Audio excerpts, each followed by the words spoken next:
Soon, the group left the ruin and ventured into the desert once again.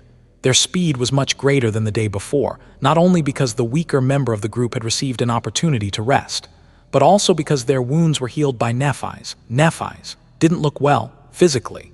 She was perfectly healthy, and anyone who didn't know her as deeply as Sunny did would have assumed that everything was fine. But he could feel how drained and hurt she really was. Neph hadn't recovered from using her aspect to destroy the vessels of the Gate Guardian yet. He was worried that, perhaps, she never would. Nevertheless, Nephis had insisted on treating everyone's injuries, even Sacian's, only Beastmaster, whose wound had been delivered by Whispering Blade's sword, had turned out to be beyond her ability to mend flesh. The ugly cut on the diabolically beautiful face of the enchantress still continued to weep blood. There was some logic to providing aid to the enemies of Clan Valor. As long as they were in the desert, they were on the same side. No one knew when the Gate Guardian would attack again, or what kind of monstrous abominations awaited them in the scorching expanse of the Nightmare Desert. So, the higher the strength of the group was, the higher Neph's chances to survive would be. That was also the reason why Sunny didn't stop her from treating his wounds. Usually, he was deeply reluctant to let Nephis torture herself on his behalf. But now, both of them were in dire danger. He had to be in the best state possible to ensure that they made it out of the dream realm alive. The group walked across the white sands of the cursed desert like lost souls wandering the vast expanse of a scorching hell.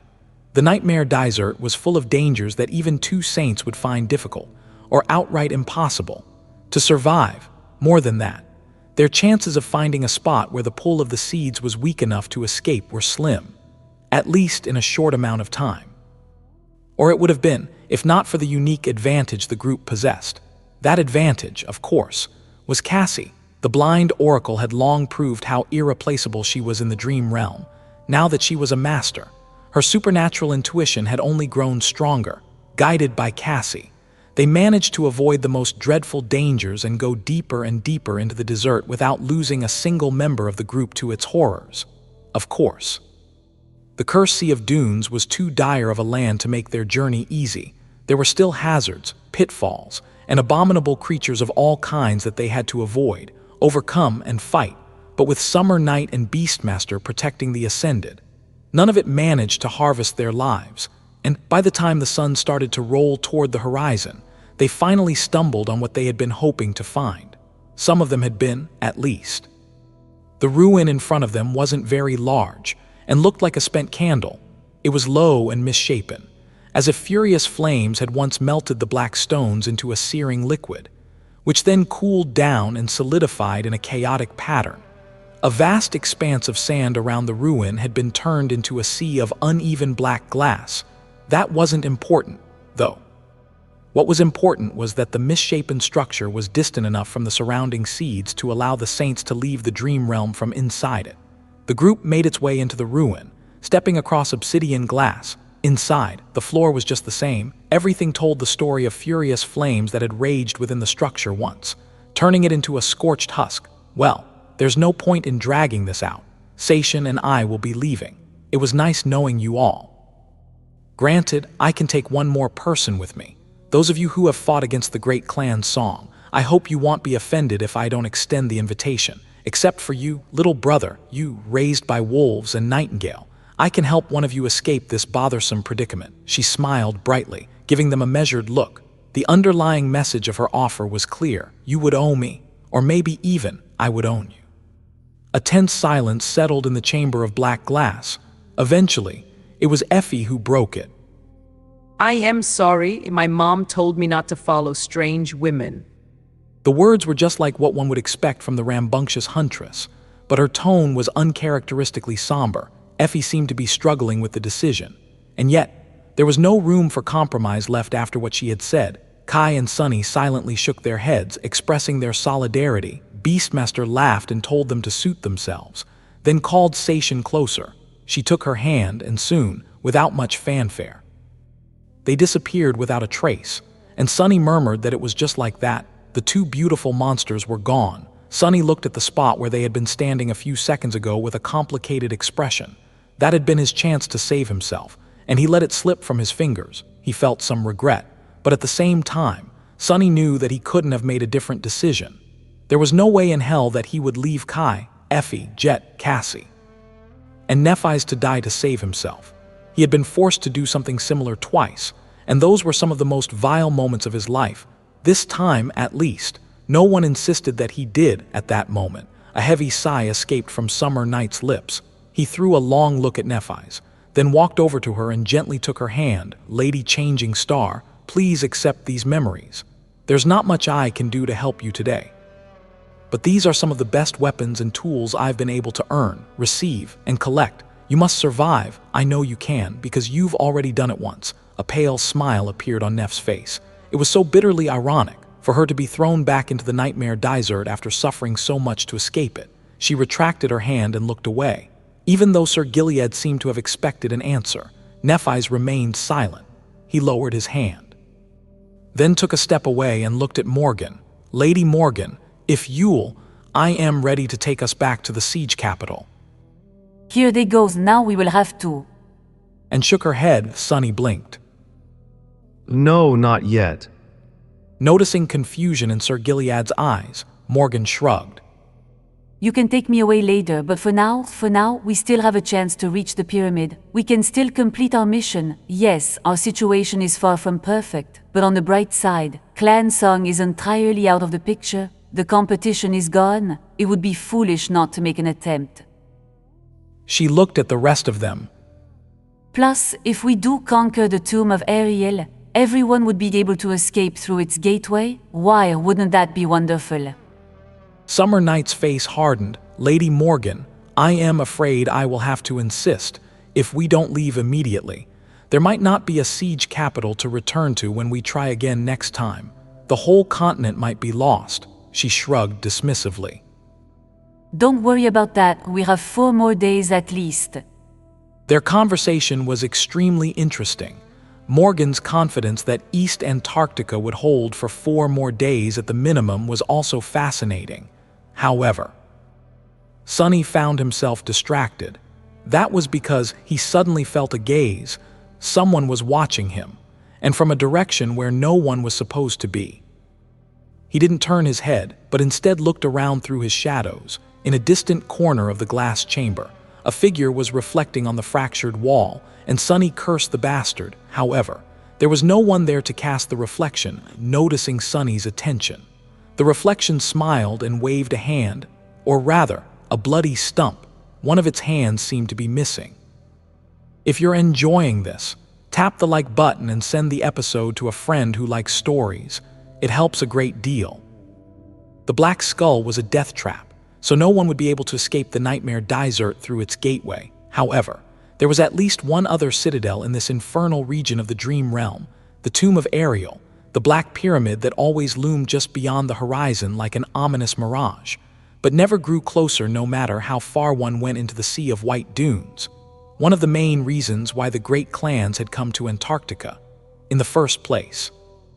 Now that the expeditionary forces of both clans had been wiped out and the daughters of Kai Song fully withdrew from the race, Morgan decided to make one last, desperate attempt to reach the demon's tomb, which was a piece of good news for Sunny and other members of the cohort. Sunny knew that reaching the pyramid was their best, and perhaps only, chance of getting out of the desert alive. The others understood as well. Having a powerful saint and a princess of valor with them was a great boon.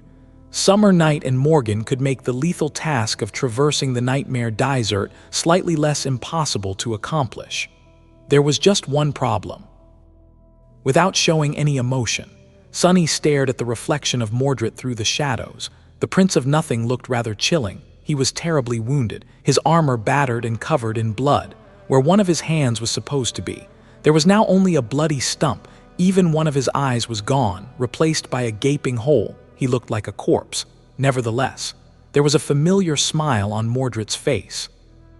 Sunless, I am so glad to see you in good health.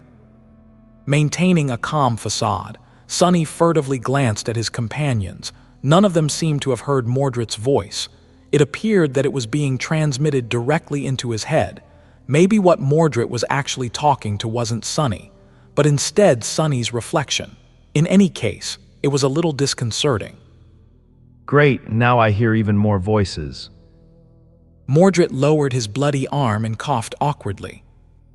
Right. I guess you can't answer without announcing my presence to everyone. How about you nod once or twice to indicate? Sonny hesitated for a few moments, then silently reached out to the reflection with the blessing of dusk. To his surprise, it actually worked. Continuing to act as if nothing had happened, he sent a mental message to the mangled reflection. How about you get out of my head and go die someplace else? No matter what you're scheming, I am not interested. Well, what a pleasant surprise. We can actually have a conversation. How nice. Sonny sighed. He was really quite exasperated. Why would I want to talk to you, bastard? This is all your fault. If not for your machinations, there would have been no battle. Then, I wouldn't be stuck in this damned desert. This is really uncalled for, Sunless. I am a bit hurt, sure. I might have pulled a few strings to make the battle happen, but how was I supposed to know that you would decide to participate in it on my family's side? After all, it was you who told me over and over again that you didn't want to have anything to do with the great clans. So, blaming me for everything is a little unfair. In fact, I am the one who's supposed to be disappointed and angry. All those lies. But being the forgiving and broad-minded person that I am willing to put my grievances aside. Here, I've decided. I forgive you, Sunless. No need to even mention it. Sonny felt tempted to turn his head and stare at the reflection. This lunatic, has he completely lost his mind? He slowly exhaled. What do you want? I see that my sister has decided to try reaching the Tomb of Ariel. I suppose you're tempted to join her. Sonny frowned slightly. Yes, I am. Why wouldn't I be tempted? The Black Skull is now in the hands of a great abomination, thanks to a certain someone, so the pyramid is our best bet to escape the nightmare desert. But it's not. Don't listen to my sister, Sunless. She's young and inexperienced. In fact, none of you can reach the pyramid. It's impossible. That finally forced Sonny to react, turning away to hide his face from the members of the cohort, Morgan and Sir Gilead. He looked at the reflection with a deep scowl. Oh, yeah. How would you know? Simple, really. It's because I've already seen Asterion try it once and fail. So, let me ask you a question. If a sovereign failed to reach the Tomb of Ariel, what makes you think that your ragtag team of Ascended can succeed? Sonny was startled. Mordred had just confessed a piece of truly shocking information. Asterion had already been to the nightmare desert, and it had happened while Mordred was still with him, so more than a decade ago, at least. 1,000 questions instantly appeared in his head. I don't know enough to guess who can reach the pyramid and who can't. Does it matter, though? It's not like there's a better solution. But why did Asterion want to enter the Tomb of Ariel? No, wait. If even he had failed, then why did your father and Kai Song still send their people into the desert? Because Asterion doesn't have to report to them what he does. I know, but they don't. And even I don't know what his motives were. As for the pyramid being the best solution, are you sure about that? Sonny remained silent for a while, then said reluctantly, No, if what you said is true. It's so pleasant to talk to a smart person. Let's put aside the question of my honesty. For now, yes, the Tomb of Ariel seems like a solution, but it really isn't. My sister can't help you save yourself and your companions, Sunless. Sonny looked down with a wary expression, and I suppose that you can. Yes, I can. I am not doing it out of kindness, either. You need my help, but I also need yours, the strength of your companions, too. I need it. The more, the merrier. If we are to escape this hell, we'll need all the strength we can get. It's fortunate that we are able to talk. Really, this ruin you're in is at the very edge of where my reflection can reach. It seems that fate is on our side. So, Sunless, why don't you forget about trying to reach the Tomb of Ariel with my sister, and come challenge the third nightmare with me instead? Sonny had gone through many chilling trials in his tumultuous life, but the nightmare desert was, perhaps, the most harrowing ordeal of them all. Lost in a true death zone, pursued by a great nightmare creature, and running out of time, he saw little hope of making it out of this tribulation alive. Nevertheless, there were two paths he could take. The first one was to follow Morgan to the Tomb of Ariel, and the second one was to follow Mordred into the third nightmare.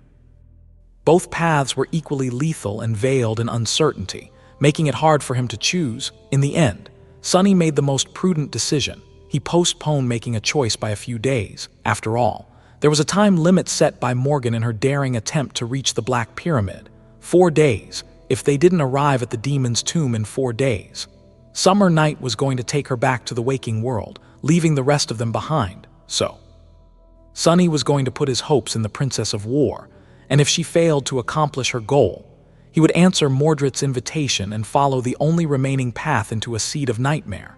The Prince of Nothing wasn't very happy with the delay, but he had no other choice except to agree with Sunny and wait patiently.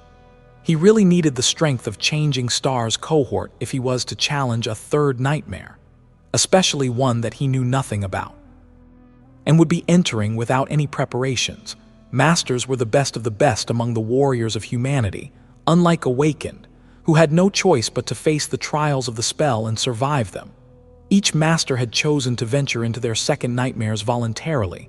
Only the strongest and most resourceful survived and ascended, and out of those strongest, hundreds and hundreds had attempted the third nightmare in the last few decades. Yet, only a few dozen humans returned, thus becoming saints. That alone spoke about how deadly the third nightmare was. Needless to say, Sunny wasn't very enthusiastic about venturing into the third nightmare at the ripe age of 20. Maybe if he was a titan with 7 fully saturated cores and another decade of experience behind his shoulders, he would consider it, but now. He desperately hoped that Mordret was either lying or wrong, and that Morgan would be able to lead them to the Black Pyramid. Having to make a deal with the Prince of Nothing was the worst-case scenario. Gods, how did I end up being forced to put all my hopes in these two? The Valor siblings were the last people in 2 worlds he wanted to associate with, and yet here he was, worse still, with each hour and every day that passed. It was starting to look more and more as if Mordred had been telling the truth, led by Morgan and Sir Gilead. The small group of survivors was moving deeper and deeper into the desert. They were constantly assaulted by torturous heat, which sapped them of all energy, will, and desire to live. The suffocating nature of the pristine sea of dunes had only affected them physically at first, but as time went on, its cruelty started to gnaw on their minds. As well, it didn't help that none of them could really sleep, gripped by the fear of the cataclysmic battle that raged across the ancient desert at night. The further into the dunes they went, the more terrifying creatures would rise from the sands to wage war on each other. The ruins they sheltered and shook and groaned, seemingly ready to collapse at any moment. There were more broken structures buried in the sand in the inner regions of the desert, but at the same time, less and less of them looked durable enough to withstand the fury of the eternal battle. At the same time, the nightmare creatures they were forced to fight during the day were becoming more and more powerful. At first, Sir Gilead alone was enough to deal with them. Later, the valiant saint would struggle to fend off the most dire abominations without the help of the Ascended. Finally, there came a time when even Summer Night became wary of their opponents. The group was forced to tread with utmost caution, lest they encounter something that neither the saint nor the masters would be able to kill. That slowed them down considerably, and slowing down allowed the gate guardian, Skinwalker, to find their trail again. They were still being pursued. And as time went on, the constant need to escape that pursuit was only growing more urgent. There were 2 reasons why the great abomination was getting harder and harder to avoid. The first one was that Sunny and the rest couldn't allow themselves to move forward as swiftly as they had before. The second was that the creature was learning. The Skinwalker had access to the memories of the corpses it possessed, and through those memories, it was quickly learning about the waking world, the awakened, about the powers they possessed, and about the way they thought. At first, it had only been able to study the memories of several dozen vessels that it had hunted down and taken in the desert, so the process was relatively slow, but the creature had most likely escaped into the waking world. As well, how many vessels of the great abomination were there in Antarctica by now? Hundreds, thousands, and millions. Sunny didn't know, but he felt that every time they had to escape from the Skinwalker's pursuit, it was rapidly becoming harder and harder to shake the abomination off. Everyone was tired, everyone was spent, battered, frightened, and slowly starting to fall into despair. The gauntlet of the nightmare desert was just too cruel, too harrowing, and too hopeless, and worst of all, despite it all. The ominous silhouette of the Black Pyramid seemed just as distant as it had been at the start of their arduous journey. Even Morgan, who had never allowed herself to show doubt or weakness before, was looking less and less indomitable with each passing day. The perfectly maintained facade of a fearless princess of the great clan was coming undone, revealing the face of a brave and ambitious, but ultimately fallible and human young woman. She was spent, battered, frightened, and desperate too. The difference was, Morgan still had a way out, while the rest of them didn't. Just like that, the fourth day arrived. Once it passed, they would have been in the desert for a full week, emerging from an underground ruin. The members of the group shielded their eyes from the blinding sun and looked at the distant, unattainable mirage of the Tomb of Ariel. Sunny's face was grim. Mordret said that it's impossible to reach the pyramid, but he's wrong. Asterion was unable to get to it, but someone else did. The Sybils, they reached it. They even went inside, so there's still a chance. Morgan's face was motionless. Her eyes were sunken and tired, but still burning with sharpness. There was no hint of being dulled in their vermilion abyss. Grimacing, she took a step forward and said hoarsely, "Come, we haven't failed yet." A tenebrous stallion was galloping across the vast expanse of white sand. On his back, leaning tiredly in the saddle, sat a beautiful young woman in black garments. The steed and the rider were like a wave of darkness that absorbed the incandescent sunlight, and only the young woman's striking silver hair reflected the light back as it danced in the air. Nephis was following a swift shadow that glided across the dunes in front of them, guiding the two back to the group. Cresting a tall dune, she saw a scene out of a nightmare. The immaculate whiteness of the sand had been painted red by blood, and grotesque corpses were strewn about, torn asunder and gaping with terrible wounds. Her expression turned grim as she noted that she was back. At the same time, down below, Sunny turned his head slightly and glanced at the black silhouette of the rider, which was outlined against the azure sky at the top of the dune, wiping the sweat off his brow. He sighed tiredly and leaned his back against the scaly limb of a dead abomination. Hidden in its shadow, Nephis had survived her mission. The rest of them had survived, as well, albeit barely. This swarm of nightmare creatures had been too tough even for Sir Gilead to handle. The saint had dealt with the leader of the pack, a great beast, and the rest of them had faced off against the pack of corrupted abominations.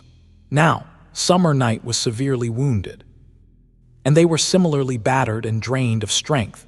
In any other situation, a transcendent vanquishing a great nightmare creature would have been a legendary feat worthy of a triumphant celebration. But now, they were just tired and afraid. This was the first great abomination, aside from the Skinwalker. They had stumbled on in the nightmare desert, but would it be the last? Certainly not. They hadn't even reached the inner regions of this cursed land yet. And the situation was already so hopeless. Nightmare descended from the dune, and the members of the group crawled out from the shaded spots beneath the gigantic corpses to meet Nephis. She jumped from the saddle and looked at Morgan with a composed expression. The Princess of Valor raised an eyebrow and asked how it had gone. Nephis lingered for a moment. "I lured that Titan toward the Skinwalker's vessel. They fought, but more vessels showed up. The Titan should be dead by now. There's still the sea of quicksand between us and the pursuers, with the thing that dwells below, but it won't delay them for long. We have several hours, at most." Morgan let out a heavy sigh. Damn it, it was a desperate gambit, but I really hoped to achieve more. She grimaced, then turned west and stared at the distant silhouette of the Black Pyramid with a grim expression. By now, everyone knew that her desperate desire to reach the Tomb of Ariel, or at least get closer to it, was futile. Perhaps even Morgan knew, even if she refused to admit it. Sunny was sure that she wasn't trying to conquer the Black Pyramid for their benefit, but still, he was almost touched. The rest of them had pretty much already surrendered. Only Morgan continued to stubbornly cling to the impossible goal. Sir Gilead shook his head. "Lady Morgan, this is the fourth day. I promised to give you time, but we've made no progress. You need to accept reality." The princess remained silent for a while, then winced. Sunset, we'll push forward until the sun sets. If nothing changes until then, I'll follow you back to Antarctica. Summer Night looked away, then nodded. They could probably survive until the sunset, in any case. There was still the issue of finding a suitable spot for traveling between worlds. The handsome saint glanced at Cassie, Lady Cassia. "I will have to trouble you." She simply nodded, expressing her consent to help Sir Gilead and Morgan escape the nightmare desert. Sonny was also looking at the black pyramid that loomed just beyond the horizon. He was strangely calm. The Tomb of Ariel, how can one reach it? In fact, he had an idea. They had been moving into the depths of the Sea of Dunes for 7 days now, encountering more and more dire dangers. But maybe that was the reason that they had made no progress. Traveling during the day, Sonny had a gnawing suspicion that one could only get closer to the demon's tomb during the night. But if that was true, then it was really impossible for them to approach it. Because the nightmare desert during the night was a place not suited for mortals. It was the land of the dead. With a sigh, he took a sip from the endless spring, dismissed it, and started walking. It's so damn hot. They survived another day, even if some of them were on the verge of wishing that they hadn't. There had been more fights, more blood spilled. The skinwalker was looming close, growing more and more inescapable. The sun was falling behind the dark silhouette of the Black Pyramid, as if being pierced by its sharp tip. The Tomb of Ariel was just as it had been from the very start, seemingly within grasp but also utterly unreachable, as if mocking them, limping. Sonny stepped over the corpse of a slain nightmare creature and walked between 2 black obelisks that served as a gateway to a buried ruin. This place was going to be their shelter for the night, the 7th night they would spend in the desert. It was also where Summer Night and Morgan were going to leave them, inside a vast underground chamber hidden beneath the ruin. The members of the cohort were listlessly sitting on the ancient stone floor. Morgan was apart from everyone. Nursing a broken arm, her resilient body was littered with wounds, and she was too low on soul essence to heal them. There was a dark and resentful expression on her face. Everyone seemed to have tacitly agreed to give her some space. Well, Sonny wasn't someone who had a lot of tact. Walking over to the princess of the great clan Valor, he lowered himself to the cool floor in front of her. Morgan looked up, momentarily confused. Master Sunless, you must be terribly disappointed in me. Oh, sorry. It seems that I am not as capable of a leader as I thought. He remained silent for a while, then shrugged. Actually, I don't care about that. She smiled bleakly. Oh, if you haven't come to chastise me, then what do you want? Sonny looked at her somberly. After you and Sir Gilead are gone, the rest of us are going to try challenging the 3rd nightmare. That's the only way left for us, so I just wanted to ask if Clan Valor was going to start harassing me again, in case I survive. No one was allowed to become a saint without the permission of the sovereigns. It might have had something to do with what Professor Obel theorized once, that the appearance of gates was innately tied to the advancements of humans on the path of ascension. It might have been just because the sovereigns were unwilling to let anyone grow too powerful without becoming a part of their domains. In any case, Sonny wanted to get some assurances that he wasn't going to be hunted down by the great clans, on the small chance that he actually managed to return from the 3rd nightmare alive. Looking at him, Morgan suddenly let out a low laugh. 3rd nightmare? You don't have to worry about that. He frowned. The proud princess seemed to have lowered her perfectly maintained facade. If that was the case, he suddenly felt a compulsion to push his luck a little and mentioned that he had another question. Morgan looked at him silently.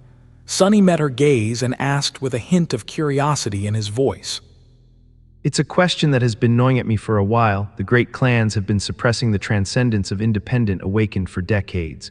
An old man once told me that you might have been pursuing noble goals, like limiting the number of powerful nightmare gates that open across the world. Someone else told me that all you think about is whose domain controls the most citadels. Though, so, what's the real reason?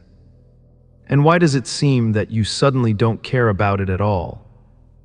He paused and then added evenly. The great clans have also been at odds with each other for a long time, but you only decided to start a real war now that a whole damn continent is on the verge of being destroyed. Why is that, H? Sonny felt a little surreal. A few years ago, as a sleeper, Nephis had warned him that merely knowing about the existence of sovereigns and domains could get him killed. And now, as a master, he was directly asking such questions to the daughter of a sovereign. Well, it wasn't like Morgan could do anything to him right now.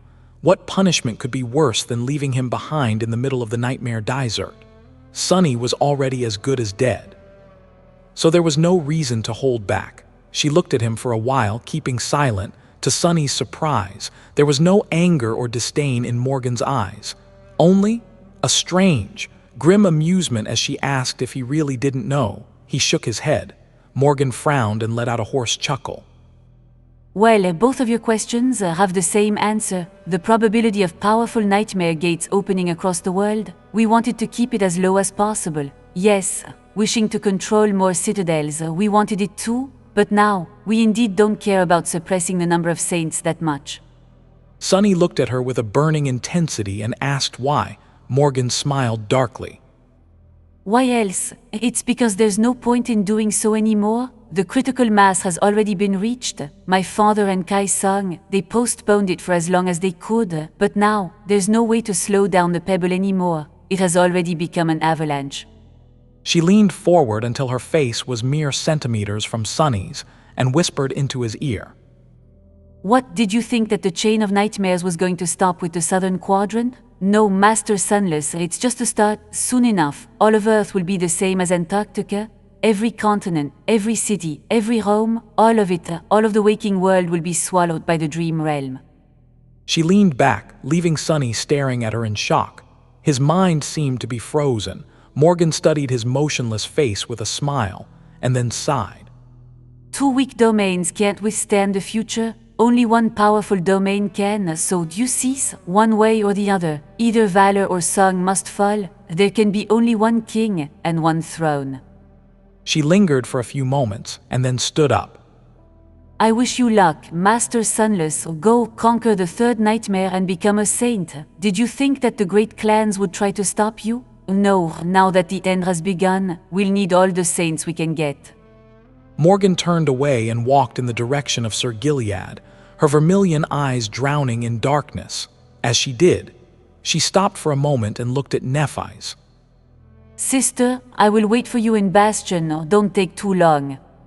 With that, the Princess of War took Summer Night's hand. Soon they were gone, leaving the 6 of them, Sunny, Nephis, Cassie, Effie, Kai, and Jet, alone in the underground chamber. The echo of her words was roaring in Sunny's mind, leaving him paralyzed as he murmured that it was of course. After a while, he shifted slightly. Outside, the armies of the ancient dead were locked in an eternal battle, and a cold moon shone above the Stygian edifice of the dreadful old tomb. A suffocating cloud of pristine sand had bloated out the sky, and hurricane winds were raging across the vast sea of white dunes. The world was perfectly white and suffused with incinerating heat. The grains of sand cut the skin like knives. But 6 fragile humans stubbornly marched forward through the radiant inferno, covering their eyes with tired hands and struggling against the wind. Sunny was at the head of the small column, shielded from the hurricane, somewhat, by Saint's indomitable back. There was a piece of black glass in his hand, and in it dwelled a reflection of a young man with one shining mirror-like eye. Hurry, Sunless. You're almost there, but you must hurry. The creature is drawing close. Shut up, bastard. I know it all. Gritting his teeth, Sunny pushed through the wind and walked forward. He felt as if he had been thrust into a scorching oven. The skinwalker was on their heels, as relentless and inevitable as ever. But at this rate, the desert itself was going to kill them before the great abomination could. A joke. 6 of the most powerful ascended in the world will be done in by the environment. Wasn't it funny?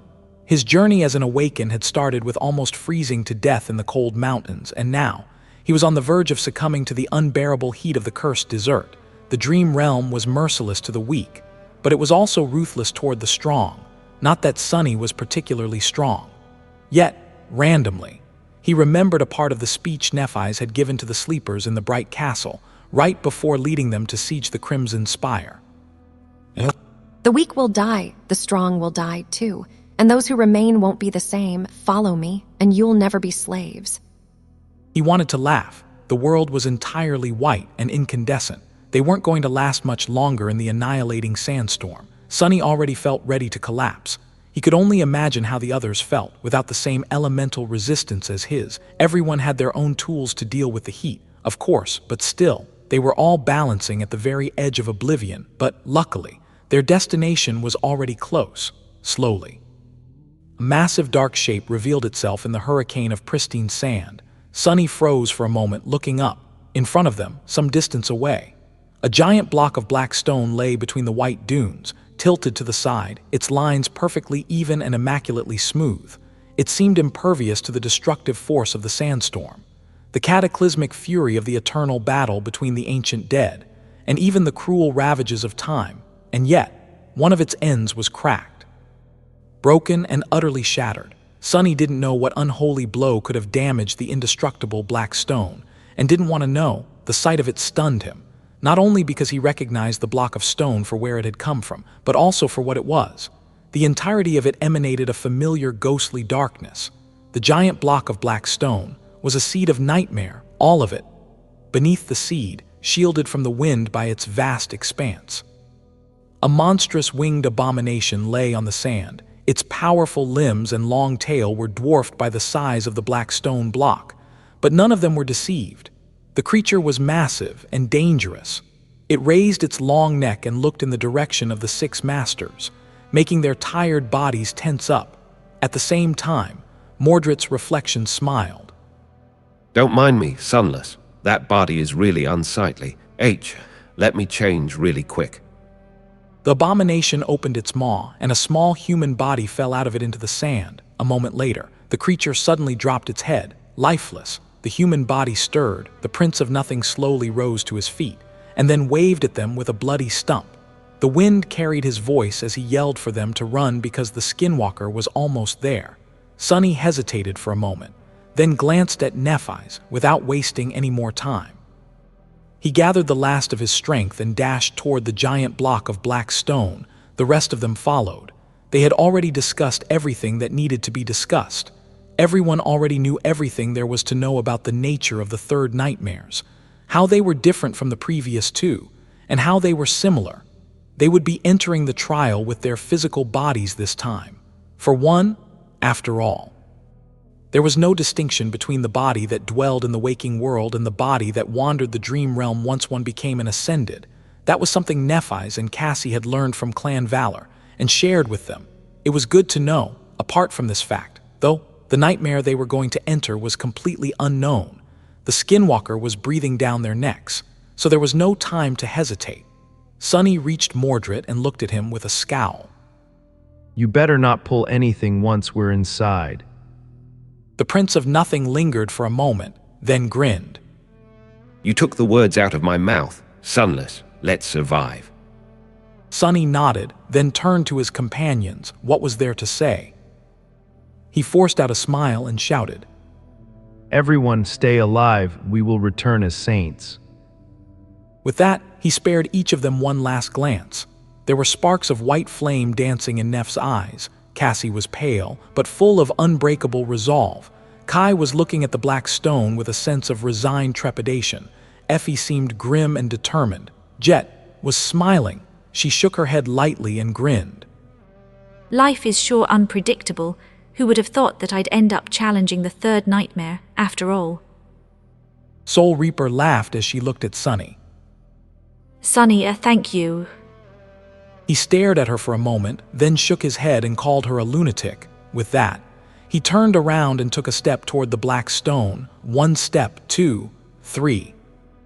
Slowly, the white inferno of the raging sandstorm disappeared, and all that remained was boundless darkness. In that darkness, Sunny heard the voice of the spell. Ascended, prepare for your third trial. Its words echoed in the void. 13,700,077 brave ones, welcome to the nightmare. Sunny's eyes widened as he asked what it was. End of Volume 6, all the devils are here.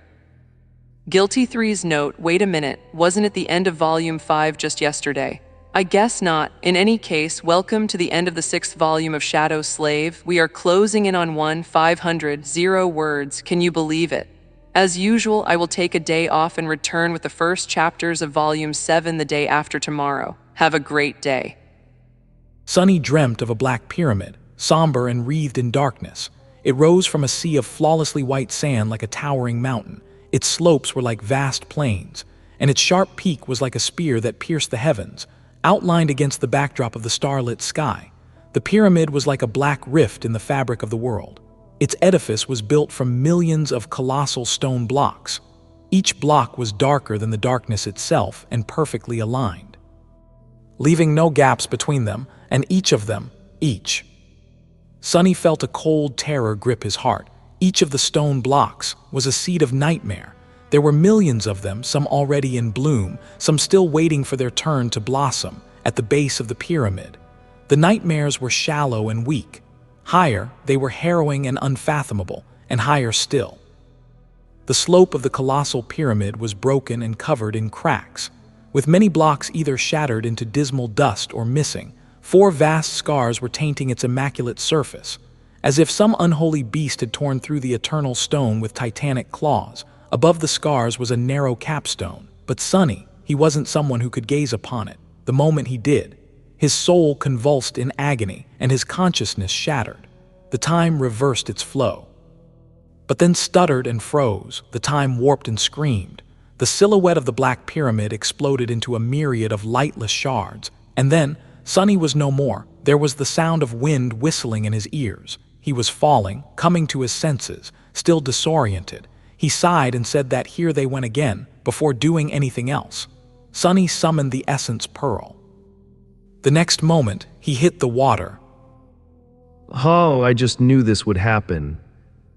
Instead of thrashing wildly, he let his body sink and waited for the breathing memory to manifest itself. At the same time, Sunny extended his shadow sense outward and tried to understand the nature of his surroundings. Water, nothing but water. Well, that's strange. Wasn't I in the desert just a few moments ago? They entered the nightmare through a giant block of black stone that lay between the dunes, half buried in the sand, since the seed was in the desert. The nightmare was also supposed to take place in the desert, unless the spell had sent them in a past so distant that the desert itself didn't exist yet. Hidden at the bottom of a sea, the thing, though, was that Sunny found it very strange. The cool water around him wasn't seawater, it was fresh water. If Sunny was so inclined, he could open his mouth and drink as much as he wanted. Not that he would, of course. One thing was certain. Sunny had already guessed it before, but after witnessing the Tomb of Ariel in the vision at the start of the nightmare, he was now sure the giant block of black stone was, in fact, one of the building blocks of the Great Pyramid. The unimaginable blow that had left 4 scars on the surface of the demon's tomb must have sent quite a few of them flying far away into the desert, and Mordret had just happened to stumble upon one, just as expected. The Prince of Nothing had ulterior motives, or maybe they had just gotten terribly unlucky, or maybe it was fate. In any case, Sunny breathed a sigh of relief and said finally, the essence pearl finished weaving itself from sparks of ethereal light. And Sunny could breathe again. He could also see again, not that it was of any use. In any direction he looked, there was nothing but clear water. There was a current, too, a strong and turbulent one. Sunny felt himself being pulled by it, unable to resist, breathing out a little. He watched the direction in which the bubbles rose and followed, saying that he was going back to the surface. The essence pearl was held safely in his mouth, some time later. His head broke the surface of the water. Sunny looked around and frowned. Everything was covered in thick fog and suffused with somber twilight. He couldn't see far, and even his shadow sense seemed to be dulled by the mist. If there was one consolation, it was that the mist seemed to be of a harmless, albeit somewhat mystical, kind. It wasn't the harrowing fog of the hollow mountains or its like, and Sunny supposed he should be thankful, but he didn't. Instead, Sunny felt numb. He had been in a constant state of tension since the start of the Battle of the Black Skull. The third nightmare was in no way less of an ordeal than the nightmare desert, but for now, at least, Sunny was safe. There were no nightmare creatures in the water and no terrible danger waiting to swallow him alive, and so, able to relax for the first time since forever, Sunny suddenly felt utterly exhausted, deeply tired, drained of all feelings, and numb, with a sigh. He slowly spun in the water, and eventually noticed an unclear shape swaying on the waves some distance away. hidden by the mist, with nothing better to do. Sunny started to swim in that direction. Less than a minute later, he reached a large piece of wood resting on the water. The piece of floating wood was flat and irregularly shaped, with jagged edges, like a broken fragment of a ship's hull. Most importantly, it was big enough for Sunny to climb on, with plenty of room to spare. Pulling his tired body out of the water, Sunny climbed onto the slightly curved wooden raft and sprawled on it. Looking up, there was no sky, only swirling mist. His thoughts were slow and heavy. At least it's not so terribly hot anymore. That desert was a real nightmare. The nightmare desert, what a fitting name. He was now inside the third nightmare, and an exceedingly bizarre one. At that, the source of the nightmare was the Tomb of Ariel. Funnily enough, the cohort had failed to reach the real pyramid in the dream realm, but still ended up brushing against the illusory copy of it. The very beginning of the nightmare was highly unusual. As well, Sunny hadn't seen the time flowing in reverse, as it was supposed to happen, so he had no idea where exactly he found himself, and had no hint of what he needed to do to resolve the conflict of the seed. And lastly, 13 million challengers. What the hell was that? had the spell malfunctioned? There weren't even 1 million awakened in the whole world, let alone anywhere near the nightmare desert. That was the strangest part.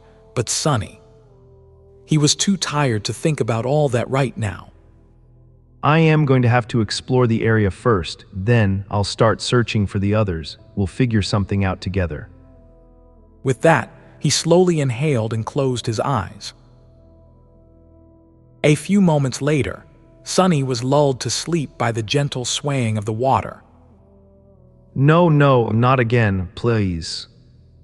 Sunny woke up with a yell and cursed, feeling his wooden shelter lurch and almost capsize because of his sudden movement.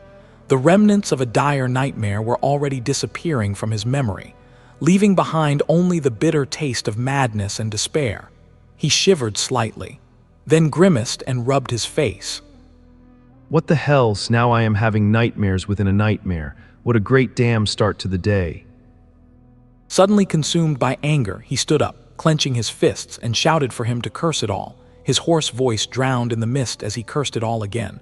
The mist didn't look as thick as it had before, but it still veiled the entire world. There was nothing within the reach of his shadow sense except for the endless expanse of flowing water. Sunny shut his eyes for a moment, then winced and sat back down. He was in a terrible mood. What was even the point of it all? He was being pulled by the current, just like he had always been before, for most of his life. Sunny had just gone with the flow, struggling to survive and only reacting to things that threatened him. Going to Antarctica was perhaps the first real decision he had made for himself.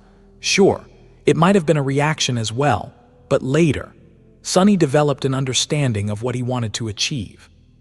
He had wanted to protect the civilians of the southern quadrant and the soldiers of the evacuation army.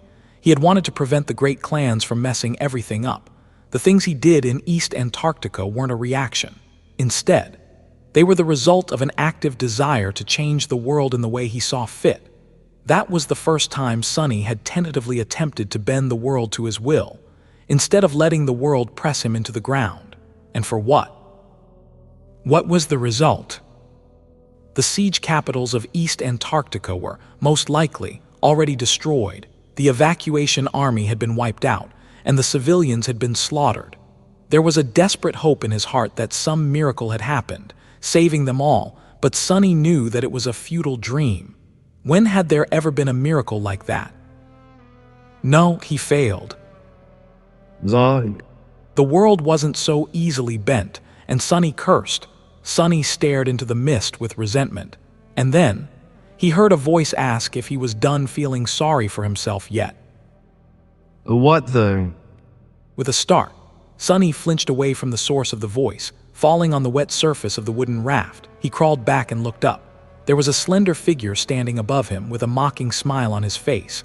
It was a young man with black hair, alabaster skin, and a lithe build. He was wearing a simple tunic of beautiful black silk and a pair of dainty silk shoes, looking like a porcelain doll. His eyes were like two pools of cold darkness. The young man was Sunny, or rather, it was the Sin of Solace. However, the spirit of the cursed sword didn't look vague and blurry anymore. It looked utterly complete and real. In fact, it looked slightly more real than Sunny himself. Sunny reached the edge of his makeshift raft and froze there, his fingers submerged in water. A perfect copy of him was standing motionlessly a few meters away, looking down with a mocking smile on his lips, and he asked what the hell it was. The pale face, the onyx eyes, the raven black hair. It was all the same, but the apparition was much more composed and full of malice than Sunny. There was a boundless ocean of madness hiding behind the cold darkness of its amused gaze. For a moment, Sunny was convinced that one of Mordret's reflections had somehow found him within the mist, but the tone with which the apparition spoke was simply too familiar. With a shudder, he realized that this copy of him was the manifestation of the Sin of Solace, which remarked that he looked so pathetic. However, Sunny realized that was definitely the damned sword, but how could it be?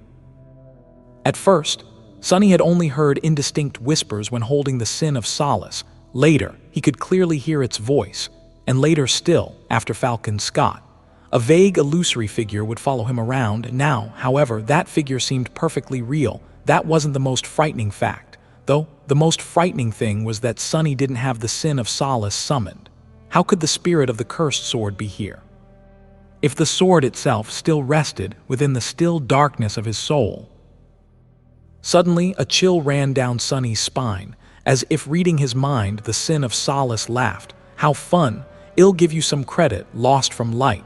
You never fail to amuse, at least. What? Are you afraid of me now? Sunny hated to admit it, but he was. He didn't know what to expect from the cursed giant. It was tied to Ariel, after all, who was both the demon of dread and the architect of the harrowing pyramid of nightmares. Even if the transcendent memory only contained a facsimile of a distant whisper left behind by the ancient demon, it was still an artifact of terrifying power. He knew that power all too well. Sunny had slain many corrupted nightmare creatures with its help. After all, some of whom he had no business being able to kill, and, as a result, was exposed to its destructive influence in turn. He had thought that he was handling the insidious influence of the Sin of Solace well. But if he had, then why did the apparition feel more real than ever? How was it able to appear before him without him even holding the cursed sword? Sunny remained silent for a while, then forced out a smile. Afraid of you? Nonsense. Of course not. The Sin of Solace tilted his head a little, studying Sunny with some interest, and said that he thought he should. His voice sounded relaxed, but that only made the words more chilling to hear. However, Sunny exhaled with relief. Well, why would I? You're not real. Am I supposed to be frightened of every imaginary bastard? Life's too short for that. The doll-like young man in front of him raised an eyebrow. Are you sure that I am not real? Sunny scoffed. I wasn't before, but I am now. I suspected for a long time, of course, but since you weren't annoying enough to waste my time on getting to the bottom of this, I chose to concentrate on other things. But hey, since it's just the two of us now, let me clear a few things. He moved away from the edge of the makeshift raft and looked up at the Sin of Solace while still remaining in a sitting position. There's no point in pretending to be something that you aren't, and what you aren't is a real being. No, you're just a tiny, insignificant part of my mind that the enchantments of the Sin of Solace turned against me. How do I know? Well, you're a part of me, so you should already be aware. The apparition remained silent, looking at him with curiosity. Sunny shook his head. I know because I can lie when I talk to you, and I also don't have to answer all of your questions. That's only possible when I'm talking to myself. You asked me if I was done feeling sorry for myself. I wasn't compelled to answer. You asked if I was afraid of you. For a moment or two I was, and yet I was able to say that I wasn't, so. He grimaced. Really, I should have realized it the first time you kept distracting me with annoying questions, and I told you to shut up instead of giving you a real answer. I feel ashamed that it took me so long. The Sin of Solace chuckled. But your flaw is a subjective thing, isn't it? Maybe you can lie to me not because I am a part of you, but simply because you believe that I am a part of you. Sunny smiled. Wouldn't it be great if my flaw was so easy to deceive? No, that's not the case. Plus, I had no reason to believe that you weren't an actual entity before. If anything, it would have been the other way around. The apparition remained motionless, staring at him with a bleak expression. Then the spirit of the cursed sword, the small broken piece of Sunny's own mind, sighed, "All right, you caught me. I am not real. Indeed, I am just a figment of your imagination." The Sin of Solace was quiet for a few moments, and then grinned. "But have you not considered that, maybe? Quarreling and conversing with a splintered piece of your own mind is a bit more frightening than being haunted by a cursed sword." He laughed. "I mean, wouldn't that mean that you've completely lost your mind? Lost from light, damn lunatic. This is simply wonderful." Sunny stared at the laughing copy of himself with a somber expression. For once, he had nothing to say after a few long moments. He turned away and uttered through gritted teeth for him to shut up. The water was murmuring softly as the strong current pulled the makeshift raft forward. The mist was slowly growing less thick, but Sunny still couldn't see or feel anything in it. When he grew thirsty, he summoned the endless spring and drank from it. Looking at the clear water around him with suspicion, when he got hungry, he summoned the covetous coffer and took out some rations from inside it. I should have stocked up before leaving the siege capital. To Sunny's disappointment, his supplies were already running low. He had kept the coffer well stocked while serving as an army scout, but after becoming an envoy to Clan Valor, there was no need to anymore, so there hadn't been a lot of useful things left inside the bottomless chest at the start of the nightmare. It was hard to tell how much time had passed since Sunny entered the nightmare. 2. The dim twilight permeating the mist never grew brighter or darker. However, he felt as if it hadn't been more than a couple of days. He had spent most of his time numbly staring at the wood grain of his makeshift raft. For some reason, it looked strangely familiar. The strange sense of familiarity was driving Sunny crazy. But then again, perhaps it was the fact that he had gone crazy that caused the irrational sense of familiarity with a random piece of flotsam. After all, there had to be a reason why the spirit of the Sin of Solace was suddenly much more clear, frighteningly real, and even able to appear without Sunny summoning the cursed sword. The less stable his mental state was, the more substantial the presence of the apparition was supposed to be. Sunny didn't feel particularly insane, just numb, heartbroken and emotionally drained. However, which lunatic knew of their madness? The Sin of Solace, meanwhile, was behaving rather strangely. Sunny was painfully aware of his many failures, so he had expected the apparition to barrage him with mockery and contempt. Did you want to protect the people of Antarctica? Did you think that your pathetic self was capable of protecting anything? Stuff like that. Hell, after that last conversation with Morgan, Sunny knew that the waking world was more or less doomed. He didn't even know if Rain would be okay. The Sin of Solace could have used that fact to drive a nail into his heart, too, but the cursed sword mostly remained silent. At some point, Sunny glanced at the apparition, which was still standing in the spot where it first appeared, and raised an eyebrow. Hey, aren't you going to mock me? Don't you want to remind me how pitiful and pathetic I am?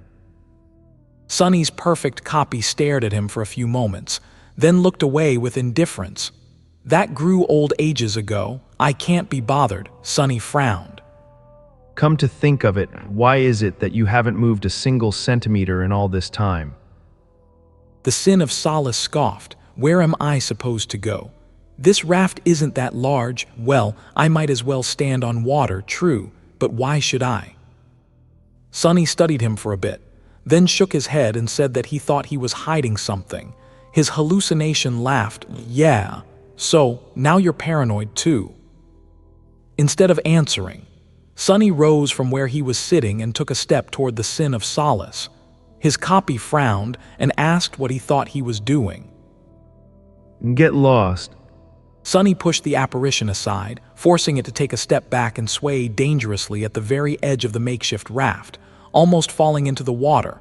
The Sin of Solace cursed. But Sunny paid him no attention. Instead, he stared at the spot where the hallucination had been standing all this time, finding it interesting. There, a single rune was roughly carved into the wood. Not paying the Sin of Solace any attention, Sunny bent down and studied the rune. It was carved into the wood, but not with any kind of instrument. The grooves were deep, but crude and uneven, with rough and shaky edges. It was as if someone used their nails to scratch the rune into the wooden surface in a fit of madness. The rune was a single word, wish. The rune was a familiar one, too. It had other meanings, too. Desire, yearning, longing, aspiration. Even hope, sometimes, depending on the context. Sunny knew that rune all too well, how could he not, after spending so much time on the Chained Isles? But its most fundamental meaning was just that, a wish. He stared at the rune for some time, thinking, who had carved it into the ancient wood, and why? Had it been carved before the piece of wood he was using as a raft ended up as flotsam, or after? What did it mean? Sunny hesitated for a bit, then tentatively scratched at the wood with his nail. It was really tough, much tougher than mundane wood would have been. This raft of his turned out to be really sturdy. He wouldn't be able to leave a scratch on it without losing a nail or two, and the Sin of Solace asked what he was doing. Sunny glanced at the Sin of Solace, who was looking at him with a bewildered expression, and asked if he was playing dumb. He pointed to the rune. Were you trying to hide it from me? The apparition tilted its head in confusion and asked what he should hide. An angry expression appeared on Sunny's face, and he gritted his teeth. Messing with me, you pale bastard. You've been standing here this whole time, as if trying to prevent me from noticing the rune. However, deep inside, he felt a hint of doubt. Was he now seeing things? Was the rune not really there? The Sin of Solace suddenly laughed. Gods, your expression, it's priceless. What about the rune? So there's a rune, why would I care? In fact, why do you care? You seem completely beside yourself. Sunny frowned, remained silent for a while, then let out a sigh. Indeed, why would he care about some rune? Yeah, it might have possessed some meaning, like hinting at something about hope. But a single rune wasn't enough to learn anything. Maybe he was just so bored that he made a big deal out of nothing. Maybe he was just trying really hard not to think about other things, like the fate of East Antarctica, or rain, or himself. With a sigh, Sunny sprawled on the ancient wood and stared into the mist. East Antarctica was most likely finished. This was an appalling tragedy and a personal wound for Sunny for the first time in his life. He had tried to act upon his nascent principles and failed. In the end, his intervention didn't amount to anything. Sure, he had prevented the great clans from causing the deaths of many civilians and government soldiers, but with the great abominations now rampaging across the southern quadrant, how many of those people he had saved would survive? The taste of failure was painful enough to make him want to never have such desires again, to never have the nerve to try and force his will upon the world again, to never try, so childish.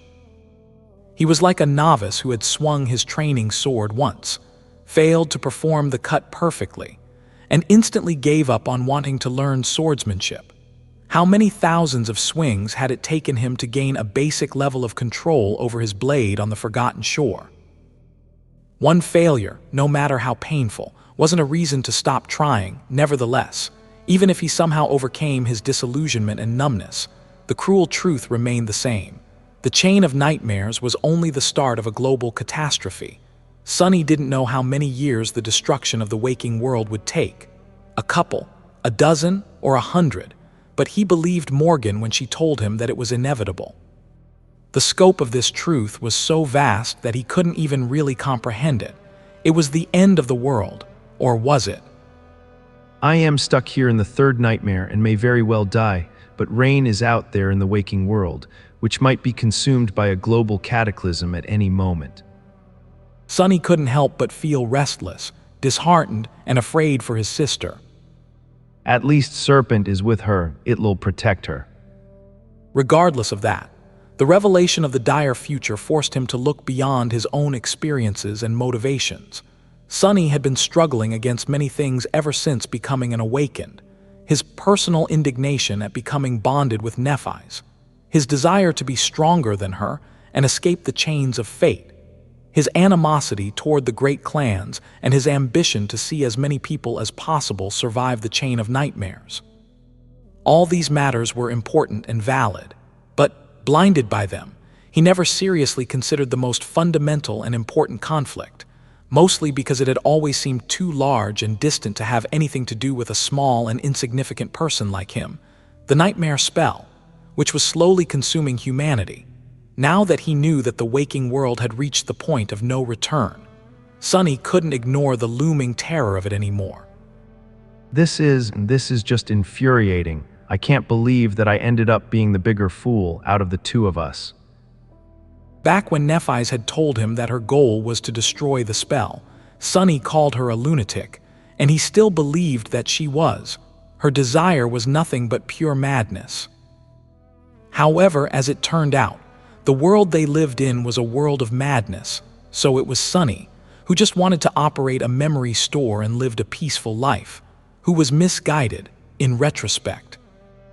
Maybe Neph's desire to conquer all the nightmares and destroy the spell was a bit insane, but Sunny's desire to just be free of it all and lived carefree was pure lunacy. The only sane ones were probably the people who fell somewhere in between these two extremes, like Effie. Laying on a makeshift raft that was being pulled through boundless mist by a powerful current, Sunny suddenly burst out in laughter as he saw it. Sin of Solace glanced at him with curiosity. "What's it that you see, if you don't mind me asking?" Sunny remained silent for a while. No, it's just that. I suddenly remembered an old conversation. Years ago, in the ruined cathedral of the Dark City, Effie, who was mostly a stranger back then, had told Sunny a strange thing. She had told him that the dream realm wasn't hell like everyone believed, but instead a paradise, a dark and cruel one, but a paradise nevertheless, the kind of paradise they all deserved. He knew now that Effie felt that way because she had been trapped in a broken body and constrained to a wheelchair in the waking world, but received a chance to be healthy and vibrant in the dream realm. However, that wasn't the only reason. Effie also believed that the waking world was dying, not because of the spell, but because of what humans themselves had done to the ecosystem they needed to exist. It might have even died already if it wasn't for the awakened and the gifts they had received from the spell. The last thing she had said to him back then was that one day, in the future, more people would consider the dream realm a paradise, just like she did. This is what it comes down to, isn't it?